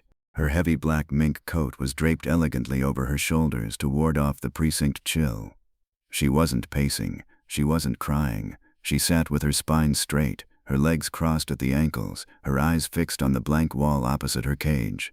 She looked like a deposed queen waiting for the guillotine, cold, proud, and completely unrepentant. The heavy wooden door to the captain's office swung open, and Detective Miller walked out. He looked exhausted, his tie pulled loose, a fresh, unlit matchstick clamped between his teeth. He carried a thick manila folder under one arm. He spotted me on the bench, sighed a heavy rattling sound, and walked over. He didn't say anything at first. He just stood there, looking down at me with his hollow, bloodshot eyes, chewing the splintered wood of the matchstick. Then he reached into his jacket pocket and pulled out a small, flat object. He tossed it onto the bench next to my hip. It was my tin private investigator's badge. One of my uniforms found this on the floor of the pier, Miller grunted, his voice sounding like a rock crusher grinding into gear. Must have slipped out of your pocket when you were busy playing traffic cop with the Maroney family. I was just admiring the view, Miller, I said, picking up the cheap tin shield and slipping it into my trench coat pocket. The waterfront has a certain charm at midnight. Miller sat down heavily on the bench beside me, the wood groaning in protest. He leaned forward, resting his elbows on his knees, and rubbed his face with his large calloused hands. It's a bloodbath, Nile. The DA is doing cartwheels in his pajamas. We've got Maroney dead to rights on illegal possession of unregistered machine guns, conspiracy and racketeering. The federal boys are already fighting over jurisdiction for the bearer bonds. 250 grand in stolen paper. And the happy couple? I asked, taking a sip of the bitter coffee. Arthur is singing like a canary, Miller said, a grim smile touching the corners of his mouth. He confessed to the bookie's murder before I even asked him about it. He confessed to the fake robbery. He confessed to stealing the bonds. He's trying to throw his wife under the bus to save his own neck, claiming she was the mastermind behind the logistics smuggling ring. She was, I noted. Arthur didn't have the brains to tie his own shoes without her holding the laces. Yeah, well, proving it is another matter. Evelyn isn't saying a damn word. She demanded a lawyer the second she walked through the doors. She's going to let Arthur take the fall for the murder, and she's going to fight the conspiracy charges tooth and nail. But it doesn't matter. With the ledger you told us about, the one Marcus hid in his bathroom wall, and the dry cleaning receipt proving Arthur's timeline was a lie, they're both going to rot in Walla Walla. Miller turned his head and looked at me, his eyes narrowing into a hard, suspicious squint. Which brings me to you, Nile. You played a very dangerous game tonight. You tipped me off, sure. But you also brought 2 armed camps together on a dark pier, with $250,000 sitting in the middle. You engineered a shootout. Nobody fired a shot, Miller. I just arranged a meeting of the minds. I knew Sal Maroney wouldn't let Evelyn walk away with his money, and I knew Evelyn wouldn't let Arthur get on that boat. I just set the table and let them eat each other." "You're a cynical son of a bitch, Harry," Miller said, shaking his head. "You know, there was $50,000 in circulated bills sitting in an envelope right next to that briefcase. Arthur's bribe money. My boys counted it. You could have picked that envelope up and walked away before the sirens even hit the waterfront. Nobody would have known. Why didn't you?" I looked down at the dark, sludgy coffee in my paper cup. I thought about Arthur Thorne swinging an iron wrench into a forger's skull. I thought about Evelyn Thorne sitting in my office, wearing her sensible wool coat and a mask of pure grief, playing me for a fool. I thought about the heavy, suffocating scent of gardenia perfume and the cold, metallic click of a silver-plated automatic. "I don't like the color of the money, Miller," I said softly. "It clashes with my wardrobe." Miller snorted, a short, barking laugh that held absolutely no humor. "You're broke, Nile. You live in a cheap office, you drink cheap rye, and you wear a coat that smells like a wet dog. You don't have the luxury of turning down 50 grand. I have the luxury of sleeping at night without worrying about Sal Maroney's friends paying me a visit with a baseball bat," I corrected him. "The money was poison. It killed Marcus. It destroyed Arthur. It turned Evelyn into a monster. I'll stick to my $15 a day plus expenses. Speaking of which, I don't suppose the department wants to reimburse me for the nickel I spent calling your desk." Miller stood up, his joints popping loudly. He looked down at me, the grudging respect buried deep beneath layers of bureaucratic irritation. "Get out of my precinct, Nile, before I decide to lock you up for reckless endangerment, just to balance the books." "Good night, Miller," I said, standing up and crushing the paper cup in my fist. "Make sure you give Carl Hickey his shoelaces back." Miller didn't answer. He just turned and walked back toward the captain's office, the thick manila folder tucked firmly under his arm. The case was closed. The files would be typed up in triplicate, the press would take their photographs, and the city would pretend, for a few days at least, that the streets were finally clean. I walked down the long, echoing corridor toward the front desk. As I passed the booking area, I saw a familiar, heavy-set figure standing by the property window. Carl Hickey. The waterfront foreman looked like he had aged 10 years in the last 12 hours. His clothes were rumpled, his face was covered in a thick layer of greasy sweat, and his hands were trembling as he signed a release form pushed across the counter by a bored desk sergeant. The cops had realized the empty canvas bag in his locker was a plant, a cheap frame-up orchestrated by his boss. They were cutting him loose. I walked over and leaned against the counter next to him. Hickey jumped, his head snapping around, his eyes wide with leftover terror. When he recognized me, the tension drained out of his massive shoulders in a long, ragged sigh. "Nile," he breathed, his voice hoarse from yelling his innocence at deaf ears in the holding cells. "They told me you were the one who blew the whistle. They told me you found out Arthur set me up." "Arthur was a busy man, Carl," I said, pulling a crumpled cigarette from my pocket. "He needed a fall guy, and you were standing in the wrong place at the wrong time with a gambling habit the size of a small house." Hickey swallowed hard, looking down at the cheap manila envelope containing his wallet, his keys, and his belt. "I thought I was dead, Nile. I thought they were going to strap me in the chair for a murder I didn't commit. I swear to God I'm done. I'm never placing another bet. I'm never setting foot in Long Acres again. I'm going to find a quiet job, keep my head down, and stay out of trouble." "That's a nice thought, Carl," I said, striking a match on the edge of the counter and lighting my cigarette. "But trouble has a funny way of finding guys like us, even when we aren't looking for it. Keep your nose clean, and maybe find a new line of work. Thorne Logistics is under new management as of tonight." Hickey nodded fervently, clutching his envelope like a life preserver. He turned and practically ran toward the heavy double doors that led out to the street, desperate to put as much distance between himself and the precinct as humanly possible. I watched him go, knowing that the fear would fade in a week or two, and he'd probably be back at the track laying a $50 bet on a slow horse by the end of the month. People don't change, they just learn to hide their flaws a little better.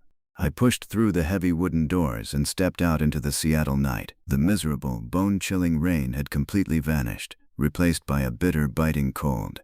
The sky above the city was a clear, bruised purple, devoid of clouds, exposing a canopy of sharp, icy stars.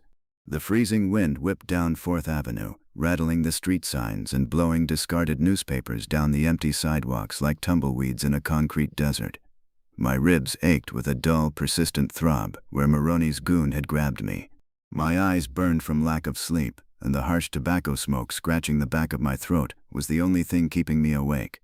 I shoved my hands deep into the pockets of my trench coat, tucked my chin into my collar, and started walking. I didn't head back to the office. The office was cold, empty, and smelled like stale rye and regret. I needed hot coffee and a voice that didn't belong to a cop or a killer. I walked the 6 blocks down to Yesler Way, navigating the slick, frosted pavement, until I saw the sputtering, buzzing neon sign of Maxie's Diner cutting through the gloom. The diner was mostly empty at 4 in the morning. A couple of night shift cabbies were huddled in a booth near the front, nursing mugs of coffee in tired silence. The air inside smelled wonderfully of frying bacon, hot grease, and the sharp tang of cheap bleach. I took my usual stool at the far end of the Formica counter. Before I could even open my mouth, a heavy white ceramic mug hit the counter in front of me, sloshing pitch black, scalding coffee over the rim. "You look worse than the rat the health inspector found in the alley last week, Harry," Maxie said, leaning against the counter. She had a fresh pencil stuck in her blonde hair and a cigarette dangling from the corner of her mouth, the ash precariously long. "I feel worse than the rat, Maxie," I rasped, wrapping my freezing hands around the hot mug. "Got any of that cherry pie left?"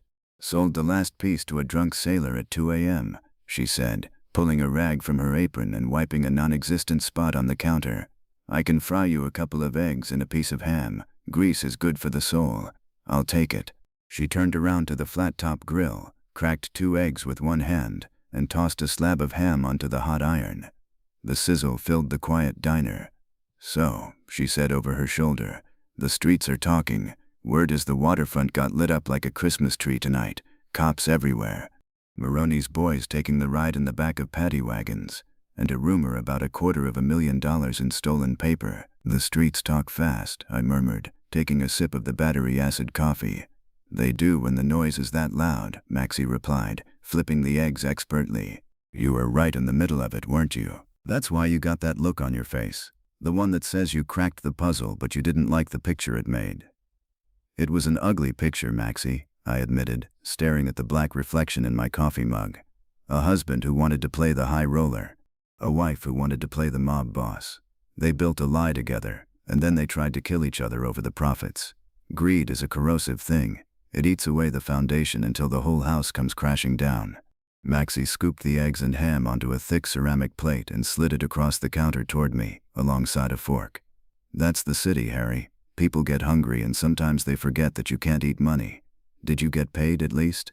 I pulled my hand out of my pocket and laid 2 crisp $20 bills and a 10 on the Formica counter. The $50 retainer Evelyn Thorne had given me to establish her false trail. It was dirty money, blood money, but it was the only piece of the fortune I was walking away with. "I got paid," I said quietly. "Take the 10 to cover my tab, Maxie. Keep the rest." Maxie looked at the bills, then at me. She didn't argue. She just folded the money and slipped it into her apron pocket. "Eat your eggs, Harry. They're getting cold." I ate in silence, the mechanical action of chewing giving my exhausted brain a chance to shut down. The food was heavy, greasy, and perfect. When I finished, I pushed the empty plate away, finished the last cold swallow of my coffee, and stood up. My joints popped in protest. "Get some sleep, Harry," Maxie called out as I headed for the door. "The city will still be broken when you wake up." "That's what I'm afraid of, Maxie," I replied, pushing the peeling red door open. I stepped back out onto Yesler Way. The sky was beginning to lighten in the east, a pale, bruised gray creeping over the horizon, chasing away the freezing stars. The street lamps flickered and died, leaving the city in the harsh, unflattering light of early dawn. The shadows retreated, exposing the grime, the cracks in the pavement, and the endless miles of concrete that stretched out in every direction. I reached my office building and climbed the squeaky wooden stairs to the 3rd floor. I unlocked the door with the shattered spiderweb crack in the frosted glass, stepping into the dusty, stale air of my own private purgatory. I didn't turn on the lights. The pale dawn bleeding through the window was enough. I walked over to the desk, pulled the .38 special from my shoulder holster, and laid it heavily on the green felt blotter. Next to it, I placed the mismatched matchbook from the Cobalt Club and the crimson-bordered silk handkerchief smelling of stale gardenias. Small, trivial things. The physical details that had unraveled $250,000 lie and sent a man and a woman to rot in steel cages. I fell into the squeaky wooden chair and reached for the bottom drawer. I pulled out a fresh bottle of cheap rye, unscrewed the cap, and poured 2 fingers into my smudged glass. I raised the glass to the dusty window, to the waking city, and to the ghosts of Marcus the Forger and Arthur Thorne the Fool. The case was closed. The ledger was balanced. The cops had their headlines. Maroney was facing a judge, and Evelyn was finally learning that a straight spine couldn't break iron bars. I had survived another collision with the worst aspects of human nature, walking away with my skin intact and my conscience relatively clean. But as I looked out at the cold, gray morning, watching the city slowly grind itself back to life, I knew the truth. I hadn't fixed anything. I had just rearranged the wreckage. There would be another Sal Maroney to take over the rackets. There would be another desperate husband willing to kill for a shortcut. There would be another calculating widow ready to trade her soul for a diamond necklace. The streets would always be dirty, the lies would always be cheap, and the truth would always cost more than anyone was willing to pay. I downed the rye in one quick burning swallow, the cheap fire washing away the lingering chill of the night. I stood up, grabbed a crumpled pack of cigarettes from the desk, and pulled one free. I struck a match, the small flame briefly pushing back the shadows of the office, and lit the tobacco. I took a deep drag, feeling the harsh smoke fill my lungs, a familiar comforting ache. Just another Tuesday in the Pacific Northwest, I muttered to the empty room. I grabbed my fedora, pulled the brim low over my tired eyes, and walked to the door. I stepped out into the squeaky linoleum hallway, pulled the door shut behind me, and listened to the lock click into place. I turned my collar up against the cold, adjusted my coat, and stepped out into the clear Seattle dawn. Case closed, nothing really fixed.